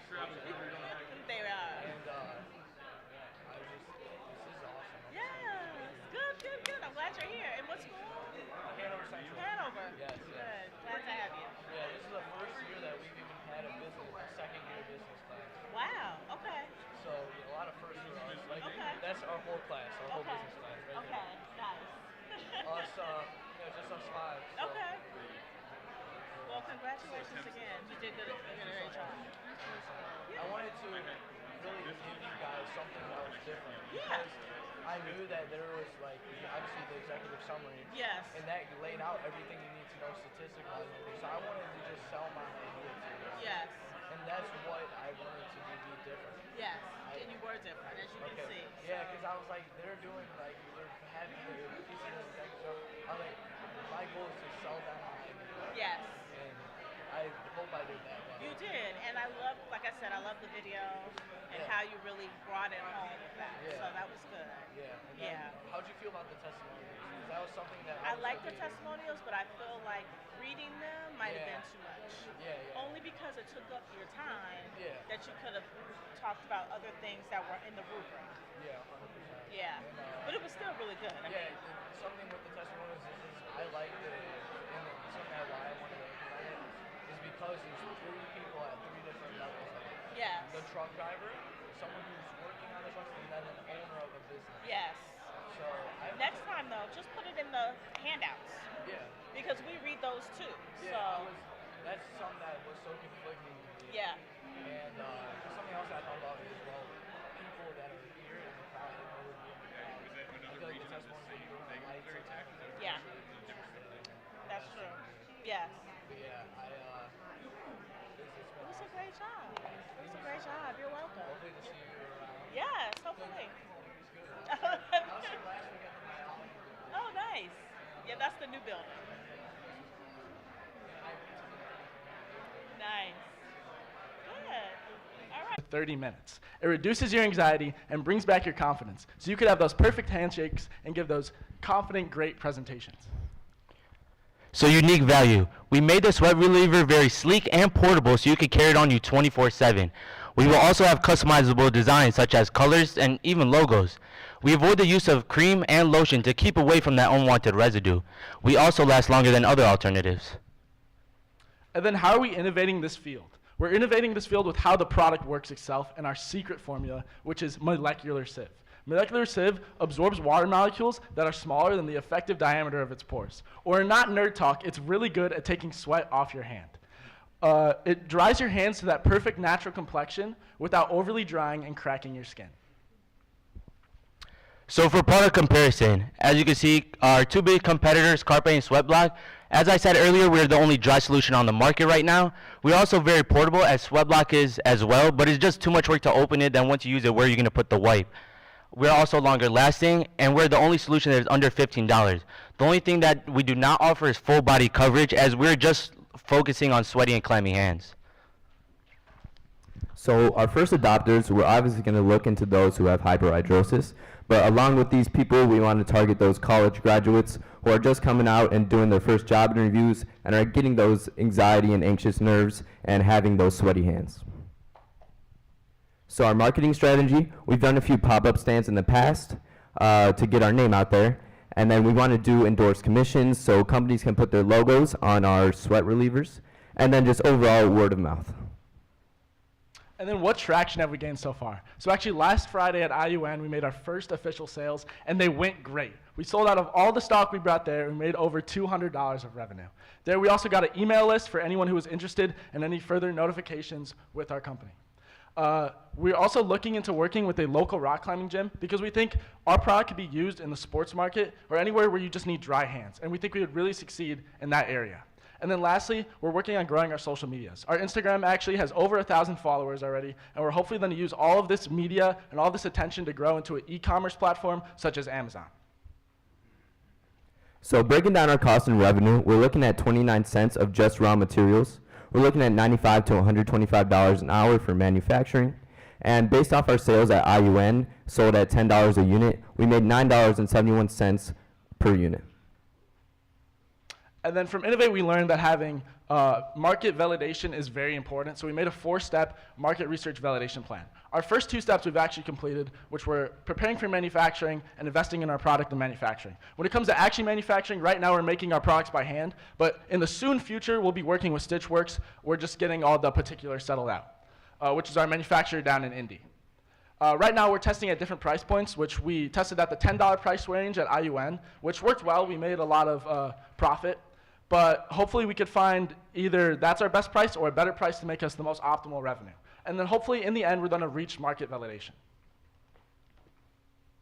So what will we do with our $1,000? Breaking this down, we're looking at $100 of manufacturing development. We want to spend $500 on making actual units, and another $400 on anything else like finding an LLC or licensing patents. Here's a look at our current tech pack, which will be improved with our consultation hours. And then that's it for our slides, but before we get into questions, I'd just like to thank everyone who's helped us along the way. Starting with Ms. Fletch, our wonderful teacher. You're so valuable to us, and we wouldn't be here without you. We have Judith, our small business counselor, who's helping us found our LLC and file our first patents. And then Helen, who's been a great mentor for us down at IUN, who's gave us so many connections and opportunities there. We'd also like to thank you judges, PNW, and the Innovate WithIN competition for inviting us out here. It's been a blast, and thank you. And then any questions?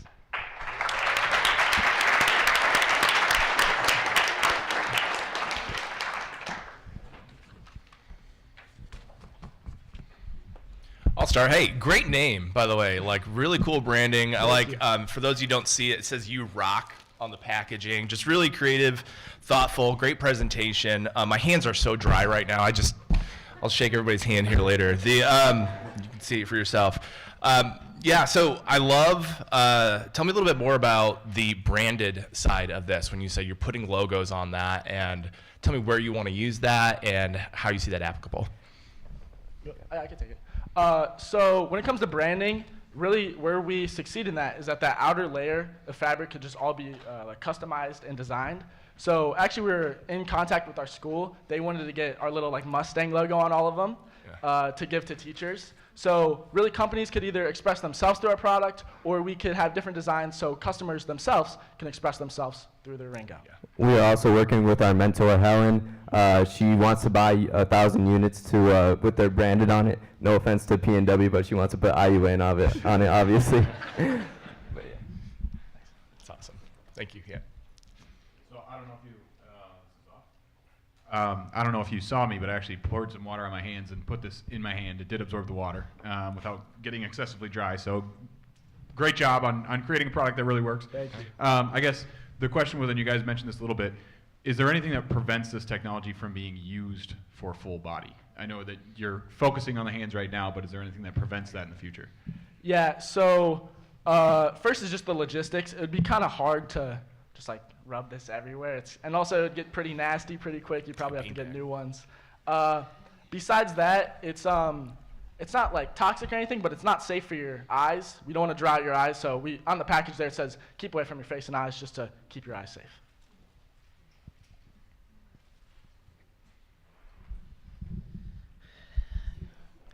So how did you come up with the concept of using the molecular sieve? So, you ever look at a shoebox, you ever open the shoebox and see that package says do not eat? That's pretty much, it's the same concept where it pretty much sucks up the moisture from damp areas, and it took a lot of research to find molecular sieve, which also lets out this little like, I would say like powdery like dust type thing, which also helps dry your hands better than it did like the ones in the shoebox. But yeah. So my next question is patentability. Have you guys looked at what the potential capacity is for having a patent on this that stops someone else from just deciding that they're also going to figure out that this is something that they can use? Yeah, so we're actually in that process right now. We don't own like any of the components like molecular sieve, but we think we could definitely get a patent on how the product is used itself. We're actually talking with our small business counselor because we're not too knowledgeable in that area, but she's definitely helping us along the way. I just want to make sure, because that'd be the next biggest threat to you, is someone else going, huh, I can make that. Yeah, so no one in the crowd, please don't steal our idea.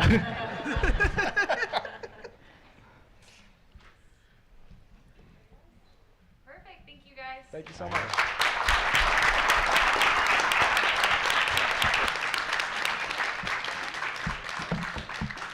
So now you see why I said that name was amazing. Yeah. I mean,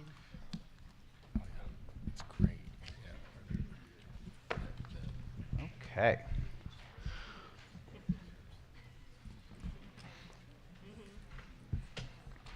All right, now we are ready for Team 7 from Hammond Central High School. Let's hear it for Hero Cycle.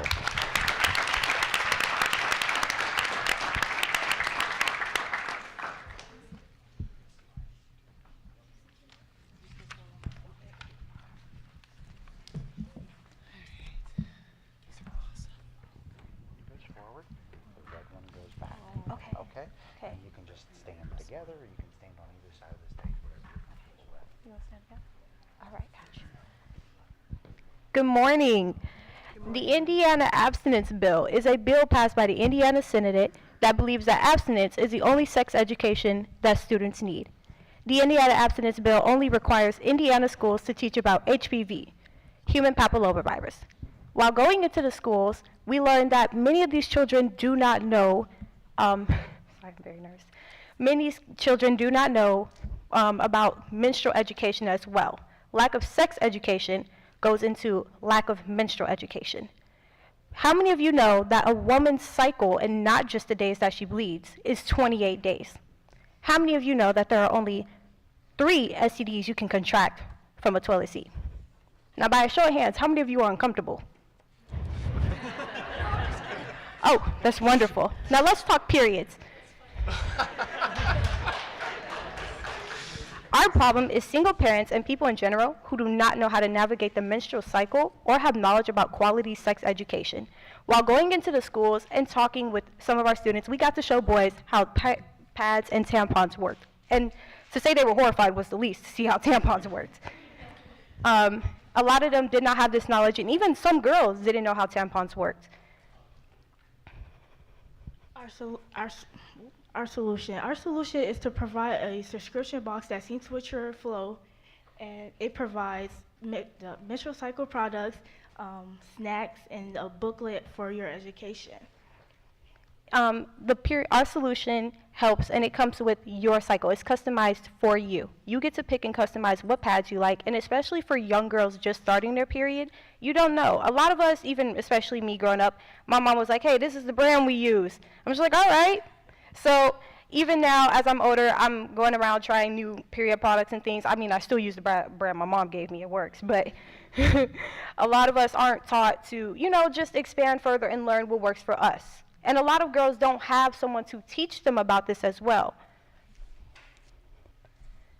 Hi, my name is Amaria Buck. I am the CEO and co-founder of Hero Cycle. Growing up, my dad isn't the most involved father, but when he was, him and my older sister would butt heads a lot because my dad couldn't understand that my sister had a period, things were going to be different, and things need to be handled differently. And so now I have a little cousin who we call Poochie, like off Simpsons, the dog, We call her Poochie, and I have a younger sister named Sean.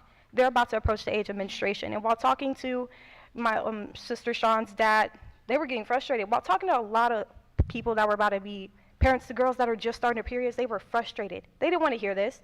They didn't want to be like, all right. They were just like, can you stop talking about this? It's such an uncomfortable topic, especially for men to hear. Hi, I'm Akila. I'm a teen mom.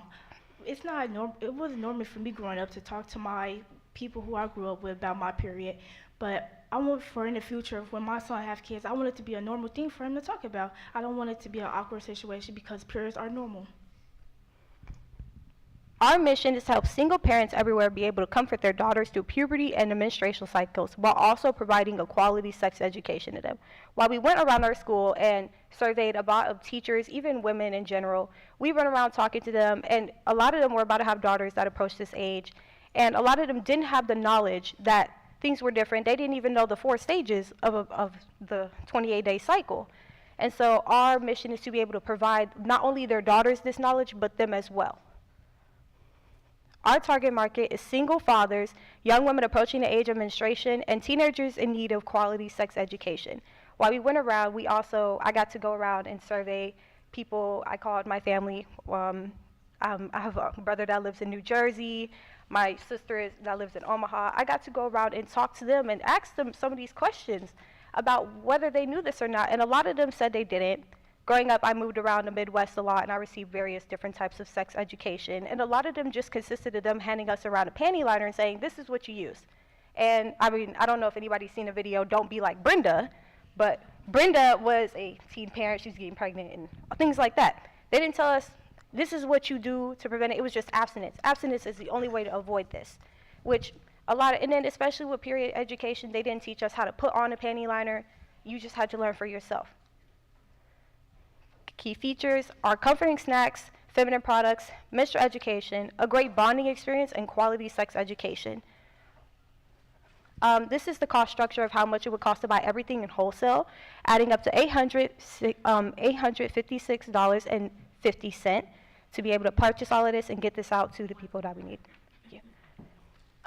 What we have given you today is one of our subscription offers, which is the basic bloom. Everything comes customizable, and we offer as you've seen, a wide variety of pads and tampons in there to be able to give this to girls so that they get to learn what works for them. Our channels are engaging with customers and clientele, such as Planned Parenthood, high schools, middle schools, even going to health expos to contact people that also share the same values that we do, such as empathy and reliability. Our goal is to be cheaper and more convenient than going to the store. A woman spends about $120 on her period alone, adding up to, in her lifetime, $18,000. And a special thank you to all the people that helped us. It has been such a wonderful opportunity. We faced such roadblocks and situations that were out of our control, and it's just been amazing to do this. Thank you.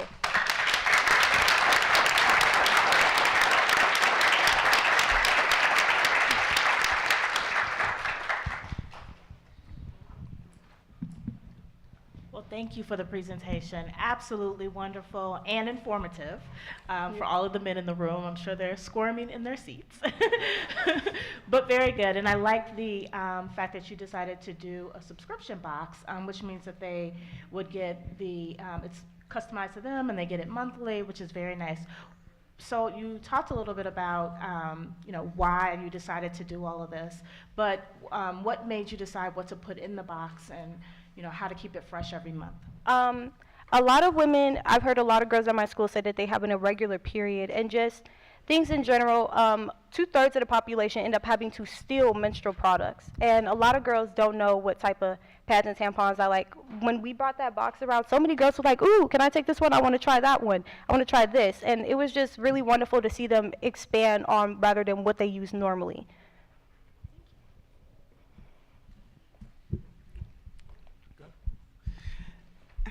What are the channels, like how are you going to let people know that this exists? How will they know about your product, and how will you market to them? As young teenagers ourselves, we know that social media is everything. So we're going to market this on Instagram.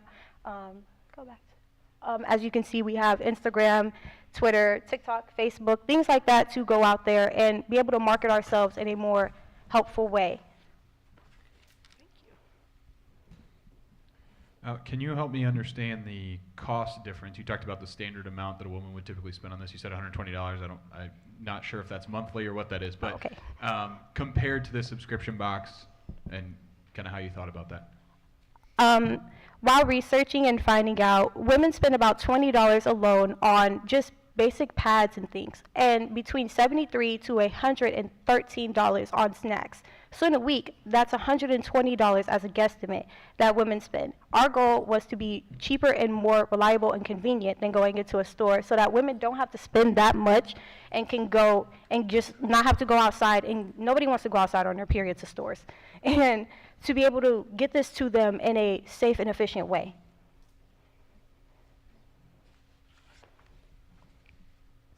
Thank you so much, guys. Thank you.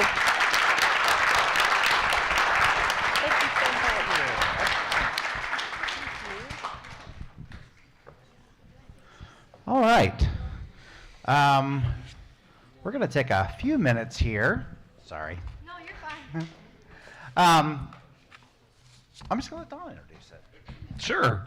Alumni, could you come up real quick? You guys know about this? Yeah, alumni, come on up real quick. There's Swift. There's you. Let's see. Kayla. Who else? There you go. Hello. Yep. There he is. Come on. Yeah, man, you were a state finalist. Get over here. All right. Want to take a few minutes. One, because some of you guys drove here. Some commutes less than others, but a lot of times when I was talking about at the beginning on how excited I was, I wanted you to hear from them as well. So I want to take a few minutes to kind of do a panel style, so you can pass the mic. But just wanted to let you know, like, as some of you guys have heard of the alumni, but hearing from you guys, what did the whole Innovate WithIN process? What was it like? What has it done? What are you continuing? So my name is Benjamin Eberly. I participated last year in Innovate and in this region, and I did go to state and I placed second. I'm not going to talk too much about myself. If you do want to hear, please come find me. I'm open to helping you all. But Innovate WithIN really just taught me a lot of different things. You really learn a lot about the world when you try to start a company. You realize there's a lot of different things that you never would have imagined are taking place in the world, and when you try to start a company, you do learn some of those things pretty quick. Taxes suck, basically, is what I'm trying to say here. But you don't know a lot of that stuff as a kid, and as a kid who started a business, I'm now going to be going on to college, I'm really glad that I did take the time and to do this experience, and I'm glad all of you are doing this today as well. Yeah. So I'm Landon Swift. I competed in the Western region 2 years ago at the Purdue West Lafayette Regional, and I was placed third at the state finals. This program has really taught me a lot about the world at large, similar to what what he says as, like, going into this competition, I was just a kid with very little knowledge of how business works, how really the real world functions outside of school, and I feel like going through this process has allowed me to connect to a lot of people that I feel will be useful going forward, that can open a lot of doors. And I don't know, it was a great learning experience to get to go through, create a product and meet people, to really go through a process of creation. I don't know, it's really interesting, and I would recommend all of the competitors here today stay linked to the Alumni Association, because it's a lot of doors that it opens.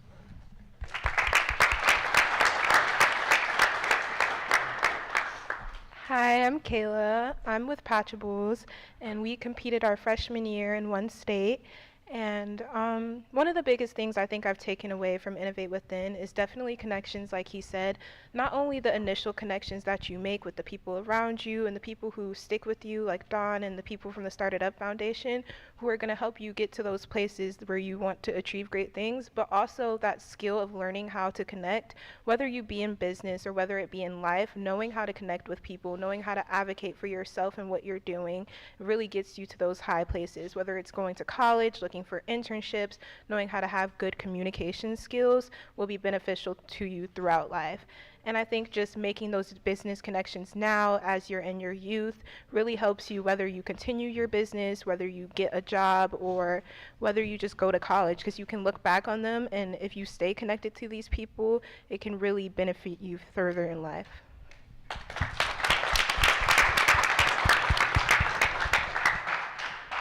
My name's Isis Fleming. I was also with Patchables, same story, competed with state. And about the process, of course, there's all those physical aspects as far as manufacturing, going to these different events and pitching, but there's also the mental aspect of it too. And I feel like that is so critical, as it's been mentioned before. Not only the connections, but also just the ability to learn what it's like to work with either a team or work with those personal connections, like those interpersonal skills. Specifically, learning how to delegate different things, learning how to work hard, learning your time management, and learning how to treat yourself right while going out and achieving your dreams. All these things, your self-care, all the things that you learn, again, they're not just critical here. They're not just for this competition. They're for your entire life. You keep these things forever. Sure, you'll have this pitch deck for this competition, and sure, you'll look back at it every once in a while. But the things you take aren't just that. It's everything you learn in between, and every person you meet as well.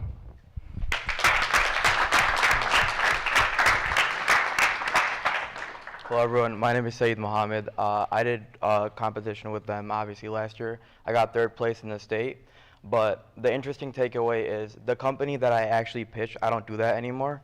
Obviously some of you guys are gonna be like, that's a sad story, but it's definitely not, because what I realized was it was never about the company at all. It was always about us. I had a partner named Joshua Avila who I'm still partners with. But through this whole process, I literally grew myself. So I don't do Novos, I don't sell air fresheners anymore, but what I realized is I love storytelling. So I started a marketing firm called Next Marketing, and now what we do is we go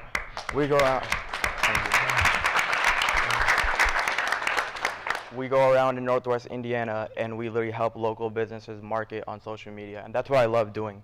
So without Innovate WithIN, without my teacher, Miss LaFlesh, I would never be in that place where I understand marketing, and I love the art of storytelling. And obviously another thing, like she said, keep the connections that you have here. Like, you guys had amazing presentations, but those presentations don't mean that much, honestly. They're gonna help you probably get to state and all that stuff, but meeting people like Don, meeting people like your teachers and the new people you meet here, those connections will stay with you forever, so definitely take advantage of that. Rapid fire on the way back, and I know this was talking about the our alumni association, but a quick rapid fire. You've kind of already alluded to it. Like, it's rare to get a regional and state finalist without one of the dedicated teacher mentors. This is, you guys have got some all-stars here. Please feel free to mention who your teacher is and then what that has meant. Okay, so my teacher was Miss LaFlesh. She's not just a teacher to me, she's a mentor, like a second mom for me, obviously, because she knows that when I came here, like before last year, I would not be able to talk in front of you guys. Like I would literally be shaking right now. I would run away when he called me up on stage. So she's seen my growth, and without her, honestly, I would be nothing. So thank you.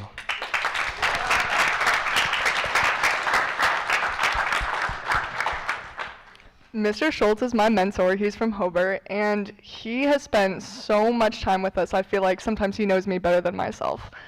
He's told me to take breaks. He's cared about my health.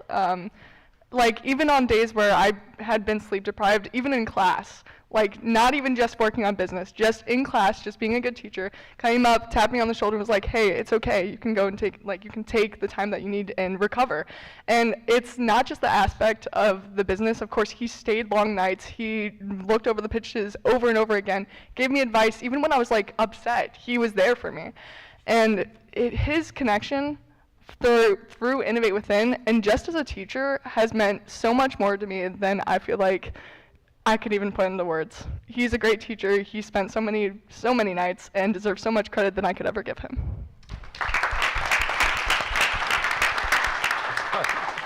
Hard to follow that. Mr. Schultz is also my teacher, and I wanted to start out saying, like, what he tells us a lot is that he's not preparing us just to be workers in the world or people who will work for other people. He's preparing us to be leaders, and you can see that through even the competition. He doesn't only prepare us to be competitors, he prepares us to network, to make connections, and to really build up ourselves for the future. And he's shown us things that are going to be life skills we have forever, and he really is more than a teacher to us. He's not only our friend and our mentor, but he's the reason we are where we are right now and why we have so many opportunities to look forward into the future.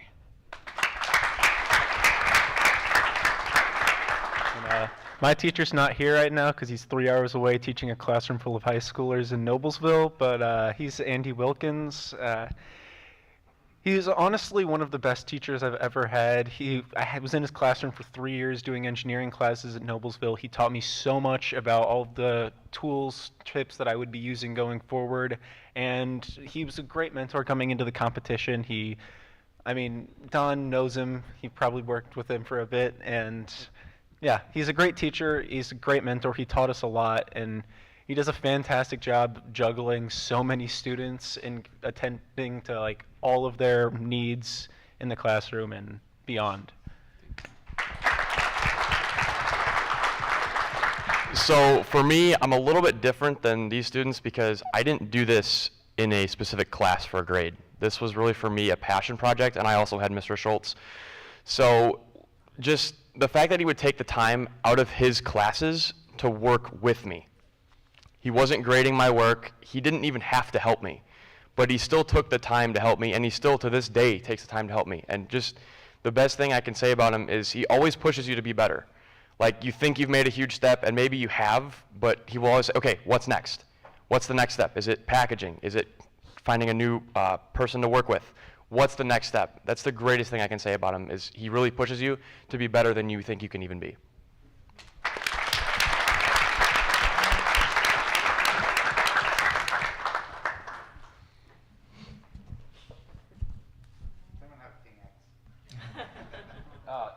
And also, in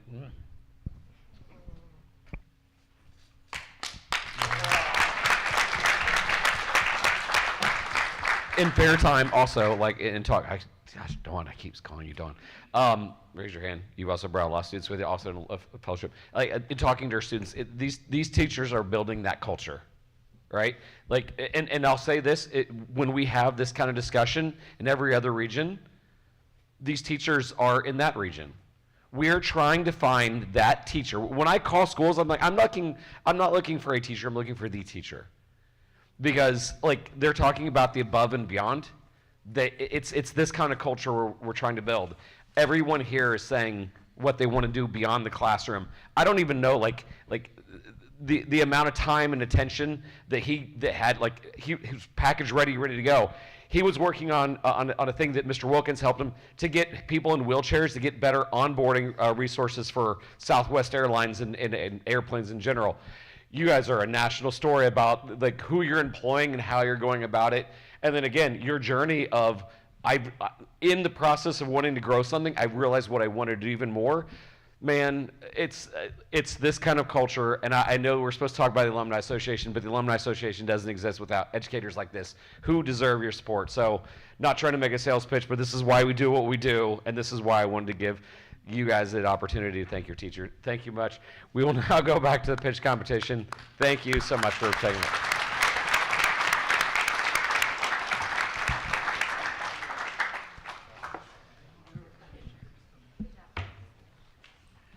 Let's all right, let's have a few seconds. All right, we are ready, and with the most enthusiastic young lady I met this morning. She actually gets a little bit of a different. Remember before I said there was a team that had a week to prepare? That's a really long time. Taylor had 2 days. Okay? So at this time, I'd like to welcome up to the stage from Lowell Senior High School with the Squeeze with Ease brush. Please welcome Taylor.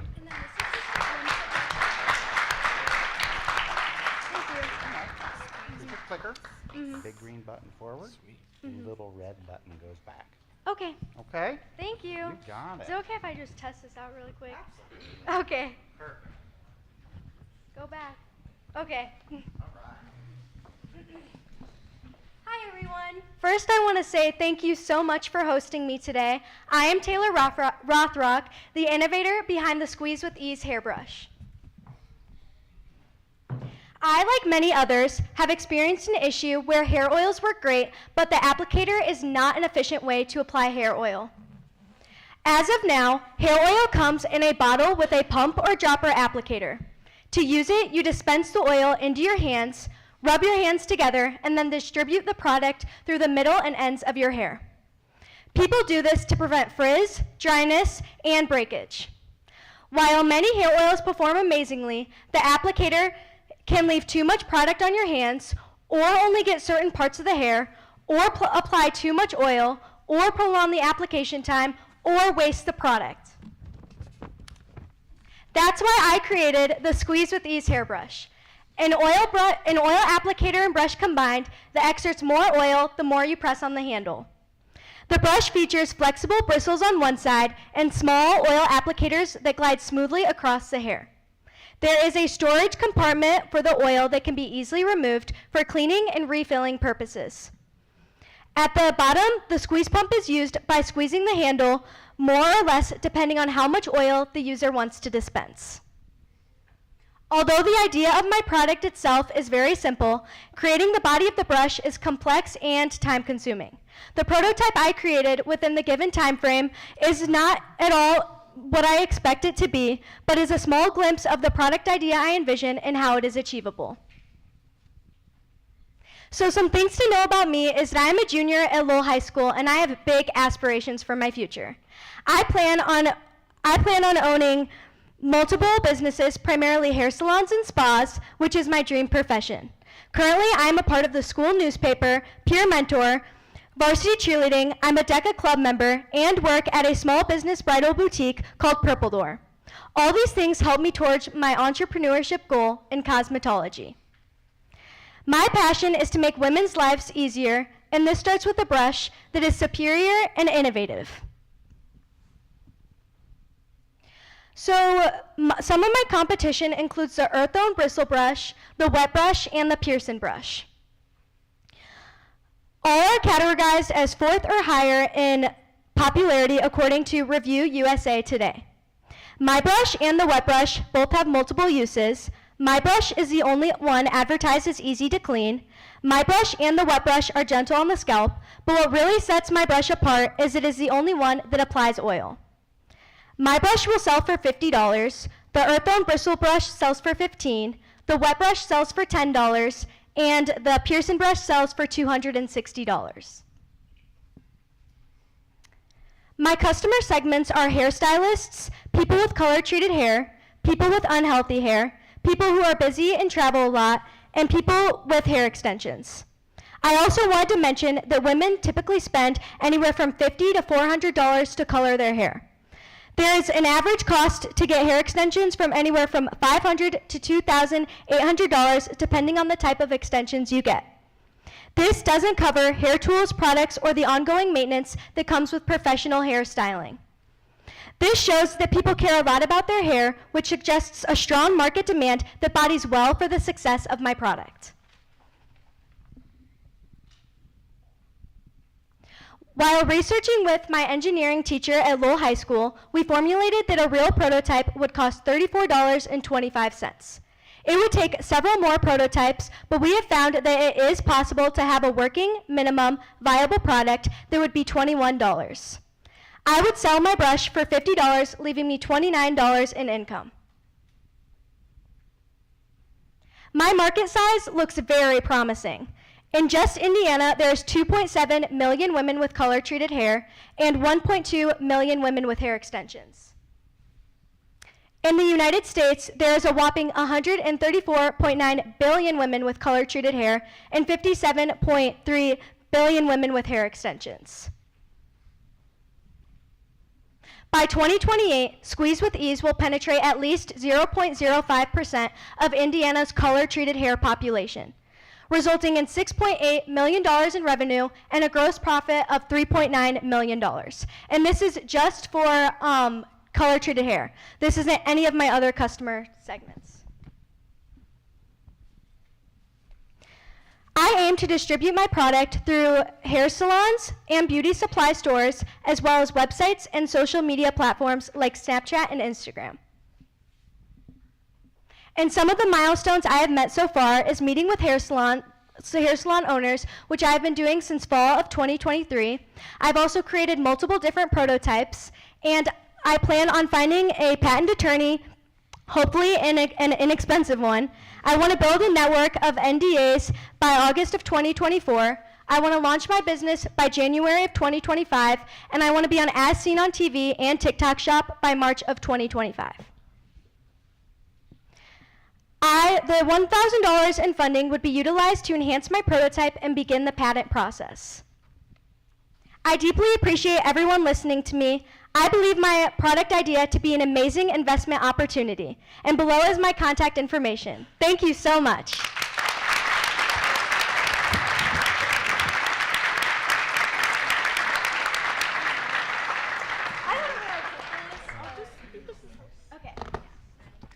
Great job for such a short notice. Thank you. Love your enthusiasm. Quick question. This is your prototype, so what will this look like once manufactured? Yeah, I shouldn't have put this down. So if I go back to this slide, come on.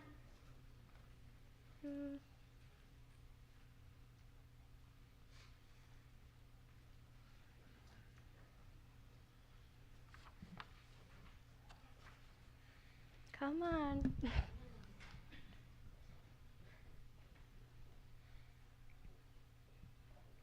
Literally like the first slide, of course. Of course it's the first slide. Okay, so if you can see the pink hinge or the pink squeeze pump right there, that is kind of what that resembles. Pretty much the more you squeeze it, the more the product would come out.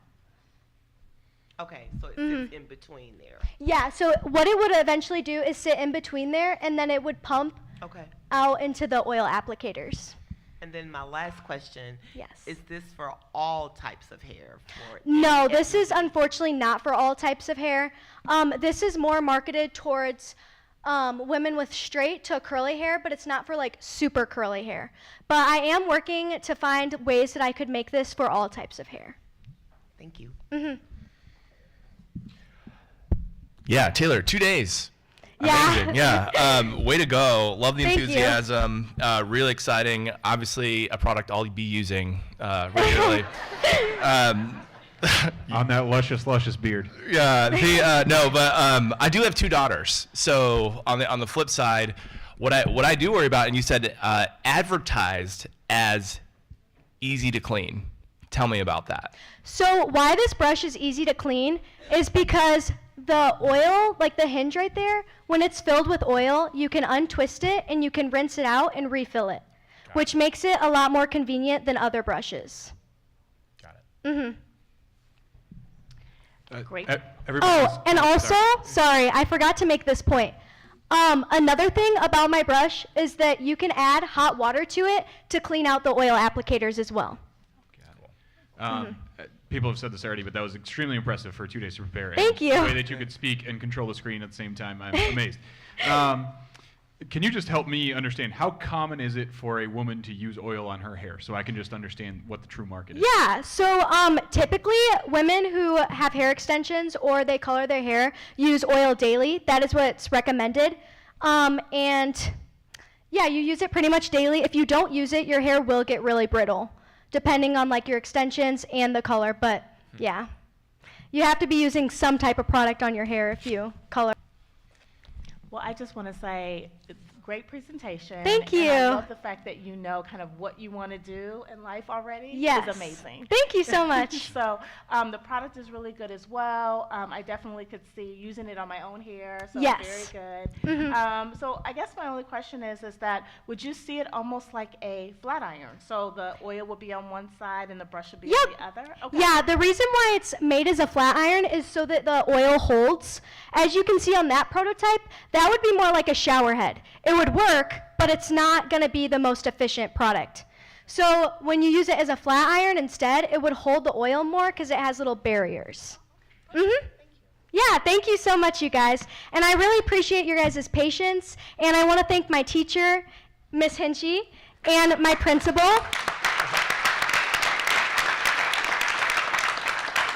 She really helped me a lot. She's helped me all this time.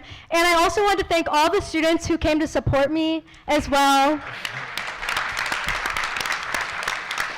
And my engineering teacher. I have learned so much through this experience, and I'm really thankful for this experience. Thank you. Thank you so much. Great job. Thanks. All right. Our next group will be coming up from Hobart High School. We have got Equai. Hope I'm saying it right. Equai. Equai? Am I saying it right? Oh, I'm not. You said no. That's good forward. That one goes back. Okay. Here, how about if I just put this on stage? This is so fun. This is so fun. Oh my gosh. I don't care. I drove 200 hours. This is amazing. So fun.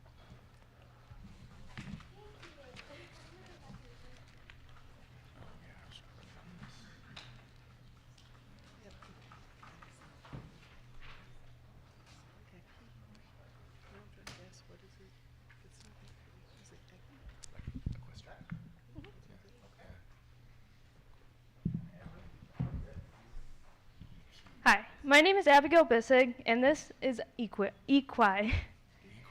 I've been riding and showing horses for 13 years, and in 2022, I helped a friend in a class called Versatility, where a rider has to change their equipment, which is what we call tack, in 2 minutes in the middle of the arena.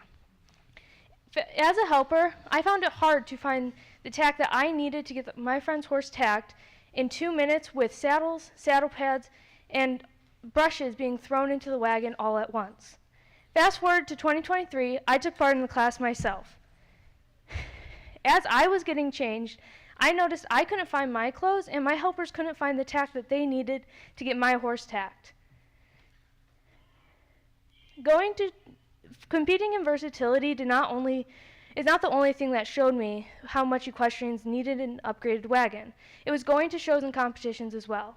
When we go to these competitions, it is hard to move all our tack in one load, or if we can't fit it all in one load, we have to make multiple trips. And that's hard because sometimes our trailers are parked on the opposite side of the facility, or in some cases, the opposite side of the city.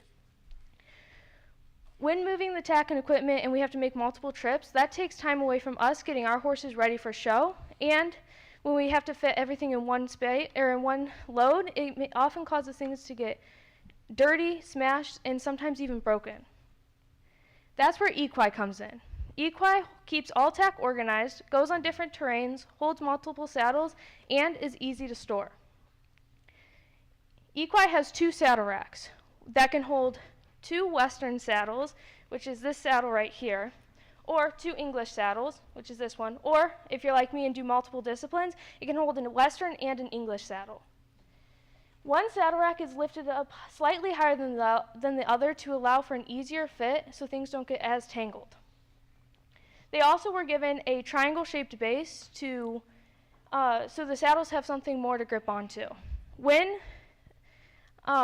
And if you notice the amount of space between the saddles and the bottom of the cart, you can easily reach in and grab something such as a brush or fly spray.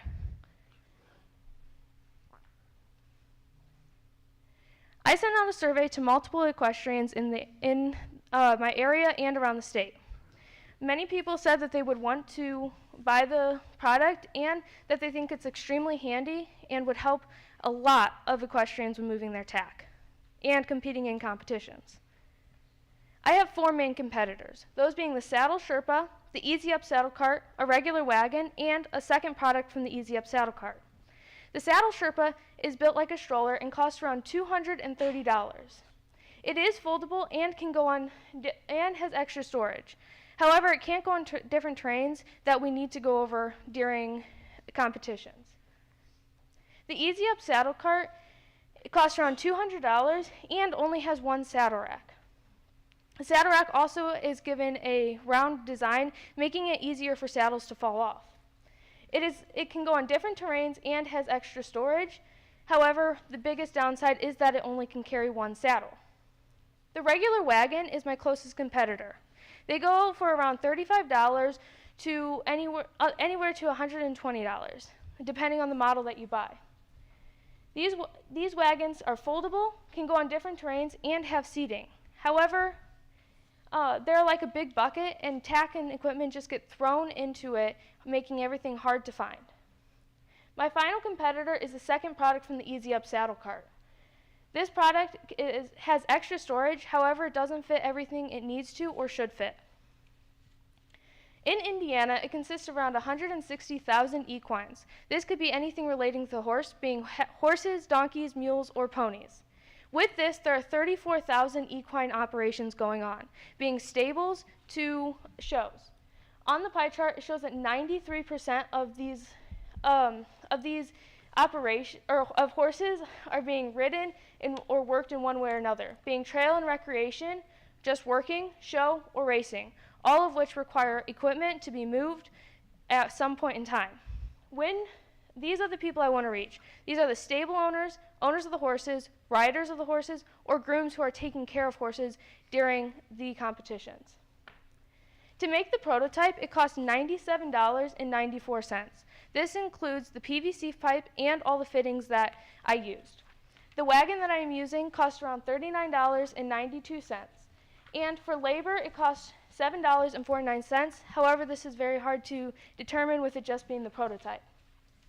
I would first make 10 different prototypes that I would give out to, 3 of which I would give out to equestrians around Northwest Indiana and in shows that are around local shows. The other 7 would be given out to equestrians in Michigan or Illinois at shows that aren't around here so that they're giving me honest feedback. Thank you for your time and consideration.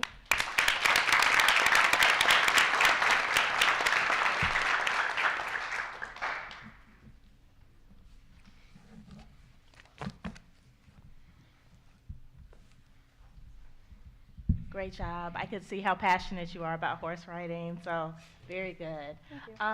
Tell me a little bit about, is there a weight limit or is there something, can you tell me a little bit about your prototype? There's not really a weight limit right now. Like I've tried out multiple different saddles on this. This one is lighter than one of the saddles that I've tried out, and this one is a lot heavier than than the other Western one that I tried out.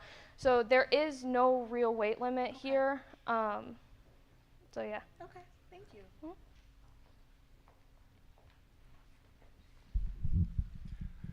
Great job, Abigail. Really fun to watch. Couple things. can you tell me a little bit, you broke down the different product offerings, but when it comes to what you're seeing most frequently, are there ones that do most people gravitate to the wagon or to the stroller type? What's the percentage of people that are using wagons versus the other ones? Curious on how that typically plays out. When I go to a lot of different shows that I go to, I normally see people using wagons, just normal wagons. In the versatility class, I noticed a lot of people were using the one that kind of looks like the second product from this Easy Up saddle cart. So it really just depends on their preference, depending on it. For the Easy Up saddle cart, both of them, they had I think it was like $12 million in sales from the place that they sold. So that is getting a lot of sales at the moment. And then wagons, just regular wagons, had a rose like 8% the last couple years in how many people bought them. Yeah, wonderful. So my follow-up question is, I actually think you might have an accessory product versus an entire product. For me, a softball dad, it is a pain to have all the things that and I could see you building this out where it's actually multiple accessories that go in a standard wagon versus the entire product.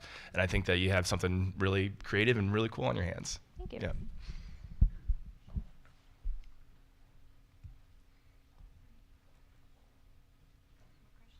Thank you so much.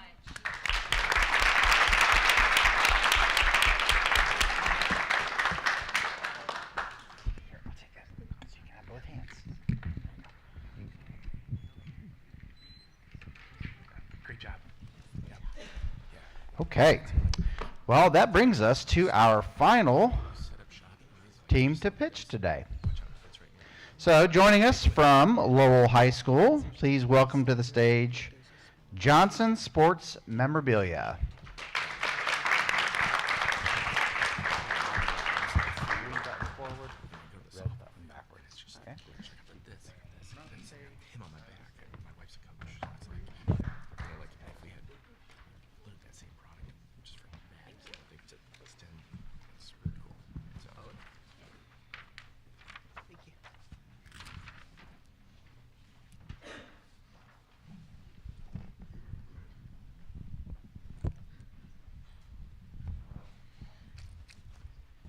Good morning, everybody.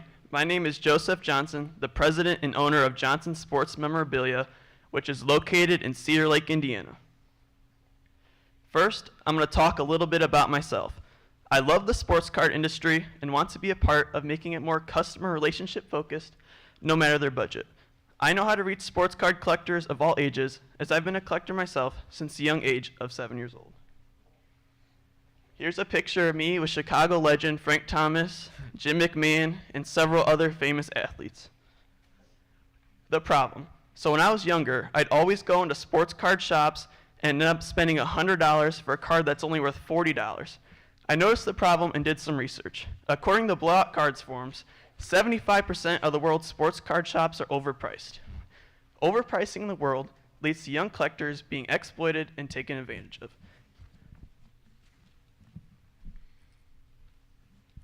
So, because of this, my shop provides excellent personal customer service with up-to-date prices according to Card Ladder, which is an app on the phone that you can simply take a picture of the card and it shows the price. This will ensure fair pricing for everybody. We also have a very established network. Adults and athletes love working with young people like myself, as they know that I know what I'm doing and they'll help and support me. Here's a picture of our shop that we just recently expanded. And here's two pictures of what our shop was before, and we still have along with that addition. Here's our eBay store. As you can see, we have 100% positive feedback and 1,200 items sold. Here's one of the most expensive cards I've ever had. It's a Michael Jordan rookie card, BGS 8. I sold this set for $8,000 and I paid $5,900. This is a 26% net profit. Right here is one of the most expensive cards in the world. It's an estimated value of 20 to 30 million. My market size. We currently have a 0.25% market size and strive to have a 1% market share by the end of 2026. There are currently a total of 1,839 sports card shops in the world. Competition. Our store, as you can see, checks all 5 of the boxes. Our competitors, Baseball Card Exchange and Forever Young Sports Cards, do not have fair prices, do not treat everyone the same, and they do not buy cards from their customers at a fair rate like we do. Our business model. We're an online and in-person business model. We make 15 to 30% net profit per item. Our growth would be social media, find more repackers to sell to, and more inventory. And the sheet you guys have in front of you is a list we sent to one of the repackers, and like they buy all our cards usually within like 2 days of buying them. Here's our traction. In December of 2022, we launched our business, had our first sale, and opened our storefront. In August of 2023, I hit 1,500 followers on Instagram, which is another place I sell cards. In September of 2023, I hit a 5-star rating on Google.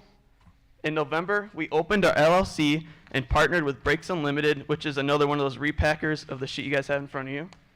In December, I donated Dick Butkus signed jersey to the Porter County Fire Department.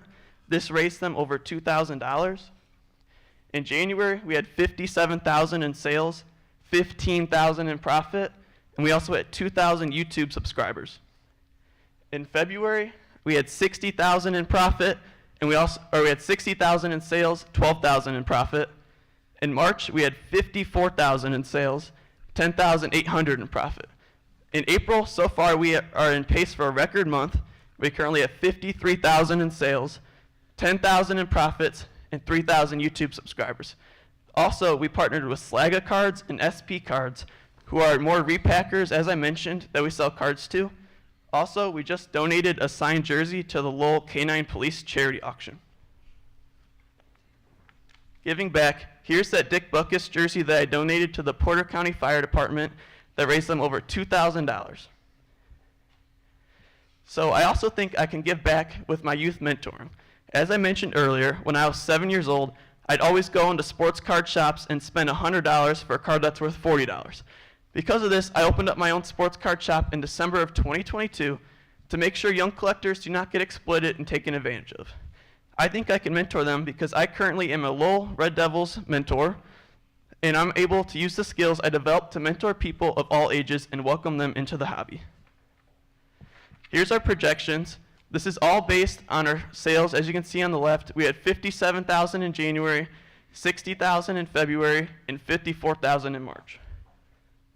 How am I going to use this 1,000? I'm going to advertise. I'm going to advertise a lot. So why would you invest in us? Well, you should invest in us because we make 15 to 30% net profit.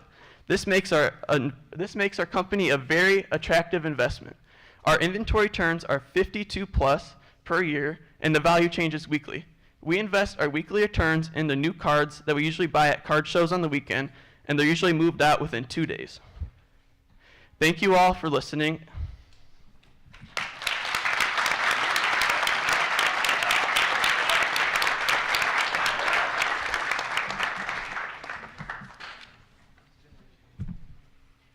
So first of all, very impressive what you've built so far, obviously. Very high on the traction scale. Can you help me understand, just as someone who's not in this business, how does this repacker model work? So a repacker is an individual who will purchase all your cards in bulk. They'll usually buy like everything you have, and they'll put them in their own box, and they'll sell them on TikTok and whatnot. So people all around the world will buy into one box for like a lower price, and then whoever's team hits, like each person picks an NFL team, then they get that card for like way cheaper than what it should be worth. And they're always buying inventory, and that's how they do it. Yeah. It's like they'll make like their own individual box and then open it up live on whatnot on TikTok.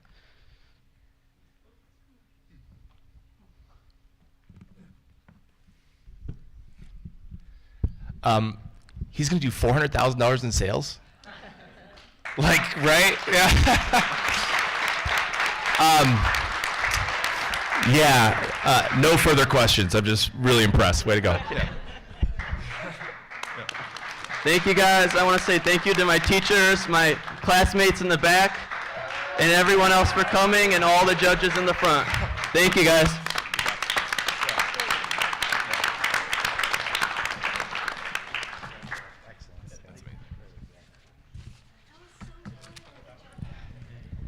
Okay, well, how about another round of applause for all 10 teams today?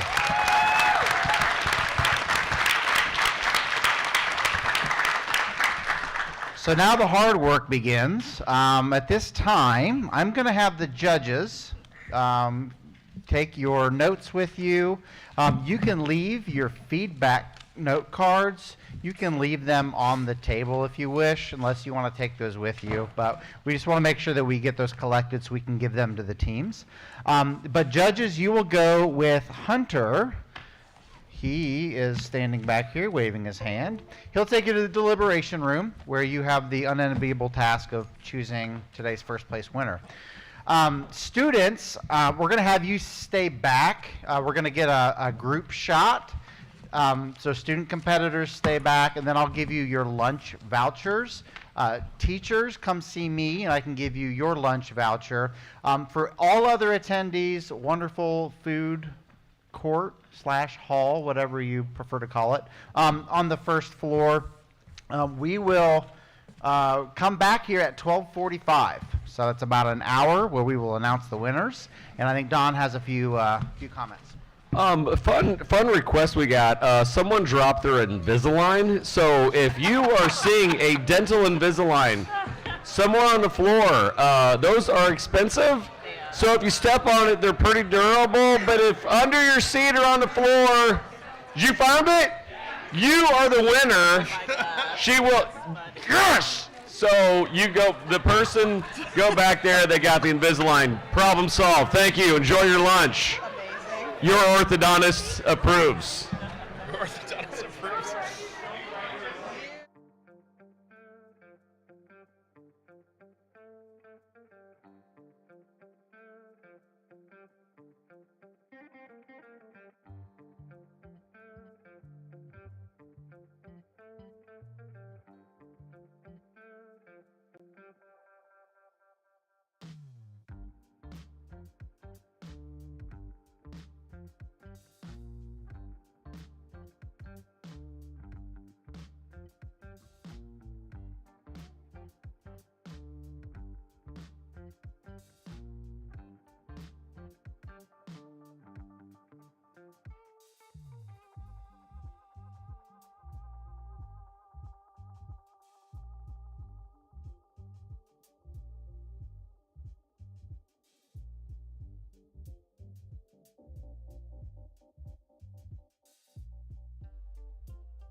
keeps us moving forward, but also like a really great resource all the time in our monthly meetings or outside of meetings to reach out to one another. Hey, what are you doing? What do you think about this? Can you give us a hand here? So that resource that you guys have actually cultivated and created, cultivated is a great word, for us is a huge asset. And then I was talking to some of the judges and other people around here too. The question was, you know, I'd really like to help, you know, how do we get in touch with you or the kids and help to support them? That's exactly what we're trying to create here. So just to let you know, like, you're never interrupting class or anything like that. If you want to interrupt my class, like, it's not an inconvenience, please interrupt my class. It's so much more fun when you do that. So building this local ecosystem with all these great partners that are here in the crowd today, that's what it's about. And we just appreciate you guys. Now, what am I going to talk about? So for me, the fellowship, I'm new into teaching. This is not my background. I left corporate America to do this, and having other teachers to bounce ideas off of, because we're all disruptors. We want to do things differently, and it's nice to be, you know, the same flock, kind of. And really excited to see what comes out of the pipeline. It's just going to keep getting better.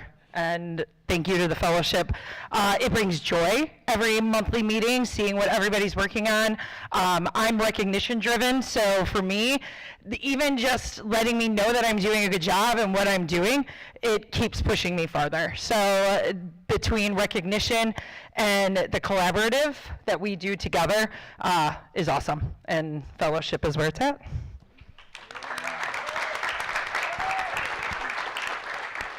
This is my first year doing fellowship, and it has been really awesome to see the networks that can be created in one region. I'm super appreciative of the foundation and of all the mentors that have assisted me through some troubled times this year, to even, you know, some of my colleagues here have helped my students with their pitches and helping them get through everything. So it's this type of ecosystem that that this is all about. So I appreciate everything, and super proud to be a part of all of this.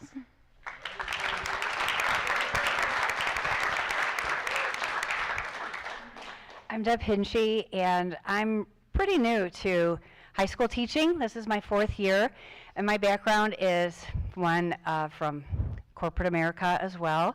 Super driven. I was adjunct here at Purdue Northwest. My undergrad is from Purdue Northwest, but I am in my 3rd act now, and it's one of giving back. And the fellowship has really helped me tremendously. It's helped me connect with educators across the state, and I just love being in a high school and with the high school students.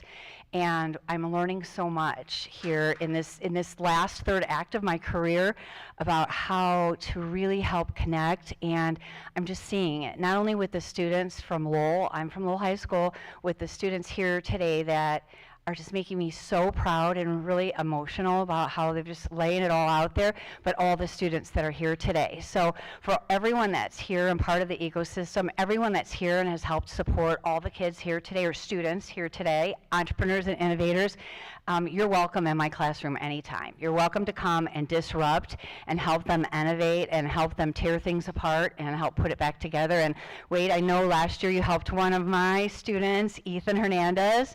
He didn't make it to the pitch, but he started a business, and he's doing great. So thank you to every one of you, and thanks to Innovate WithIN, and just appreciate everyone here.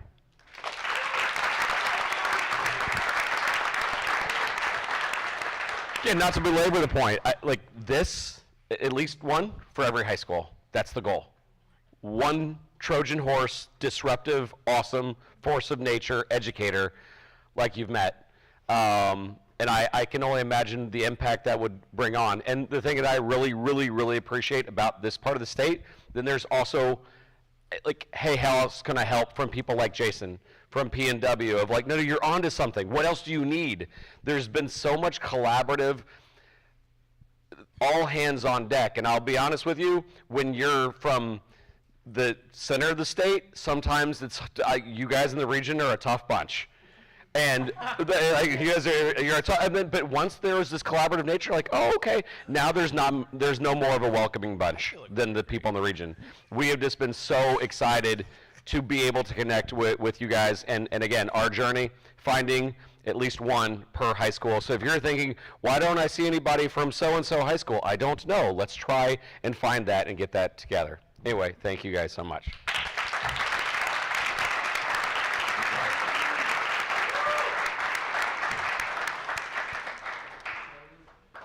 Alrighty. Are we now ready for the? Yeah, that's just because I'm about ready for it. You guys, oh good, y'all have microphones. All right, judges, real quick recap. What'd you see here? You have any final reflections? I'll start. Sorry. So yeah, I woke up this morning like not knowing what the future was going to be like because of like, what is this next generation going to bring, and what does this look like for my kids?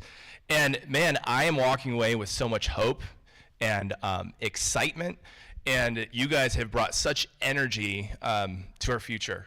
So congratulations on that. I tell our team all the time that like today we start something that changes everything, and what you guys are doing and all the work you've done to prepare for today, you started something that changes the rest of your life. So congratulations to you, to each of you for all that you've done. Can't say enough great things about all the teams. It's just the beginning. Super excited for you guys.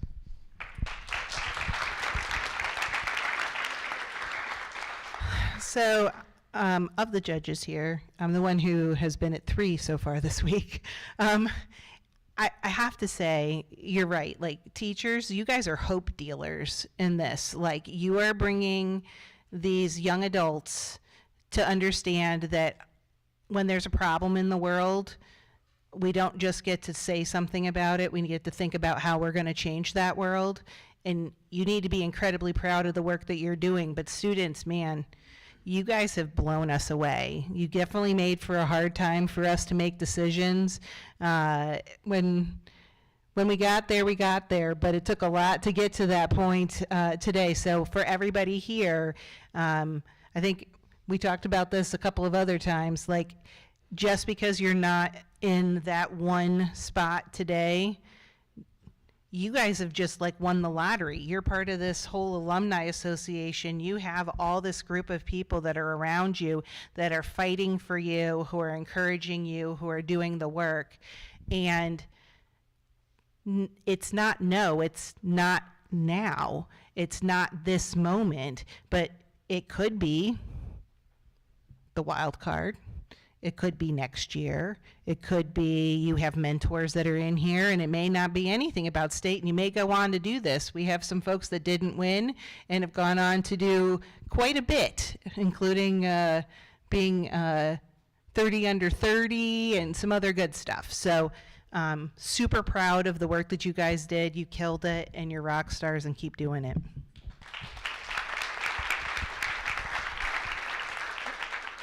So these two folks are much more eloquent than I, so I won't try to match that. But I do want to say, kind of on the lines of what you were saying, for those of you whose name or your organization's name, your company's name is not on this check today, $1,000 is not the difference between who you are today and who you will be tomorrow, or what your company is today and what it will be tomorrow.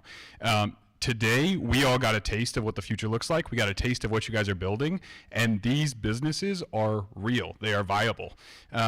So keep pushing no matter what happens today. Again, I think we all talked and said we all feel there's a very good chance that a wild card comes out of here. I don't have a choice in that. So, but these teams were incredible. So congratulations on your accomplishments today. I would like to take a second. We have recognized the teachers, which is absolutely admirable and necessary, and we've recognized the students. I would like to take a second to recognize Don and his team for everything that they've done and built.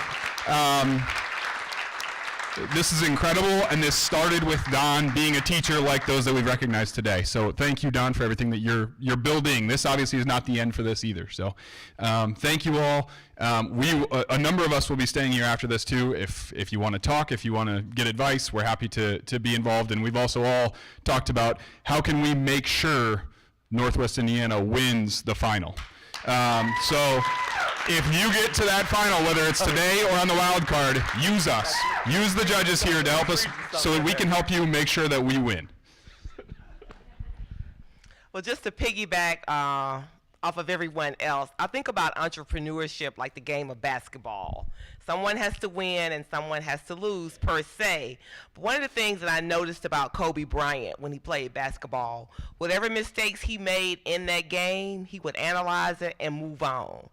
And from one entrepreneur to you all, keep going. Today does not define you. You may hear 10,000 more no's, but that doesn't mean no forever. It means not now. So keep going, trust the process, and don't give up, because you are all rock stars in my book.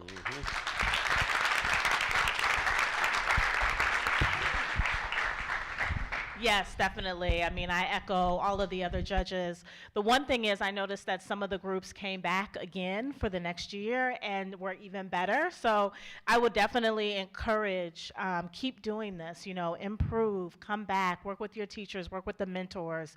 It really means a lot to see you here. I know it's, you know, not always easy to get in front of a crowd, but you guys rocked it. You were awesome. Everyone really put their best foot forward, and we really, you know, it was a hard decision. We wanted to pick, you know, 4, 5, 6 winners, but we could only pick one. So, but we definitely hope that you come back next year and you keep at it, because you are the best. Thank you.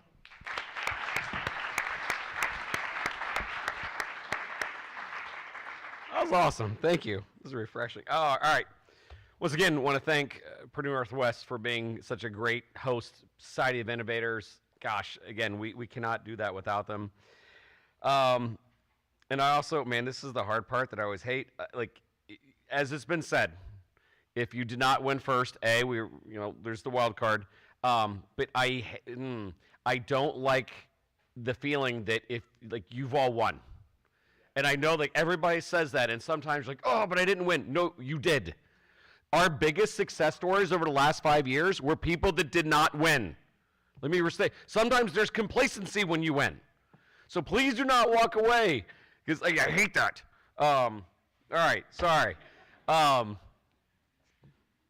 Also would like to invite, I love the whole Let's Make Sure Northwest, and thank you. Get a fan bus. Get down, which, by the way, the state finals is in Indianapolis, so come on down and see us. Yeah. I also want to say one more time, we are looking for 120 educators. We're starting to get there. You met 4 today. If you're in the back of your mind going, where is Miss So-and-so? Where is she? We'd like to know her. Oh, you don't know. You haven't met my son's teacher. We'd like to meet him. So if you have an idea, if you have a recommendation, please let us know.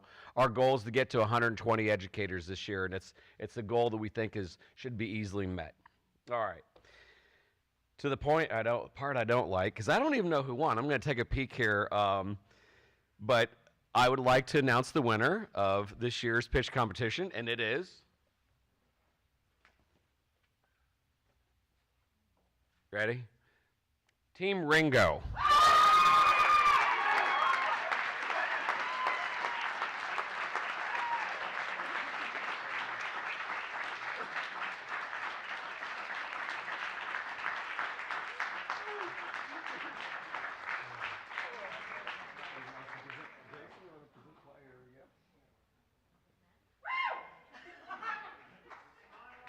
Oh, there's a guy back there.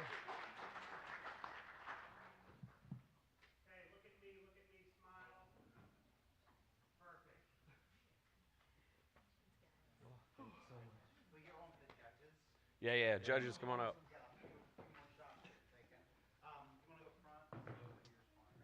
Oh, yeah, we can, yeah, a little more room there.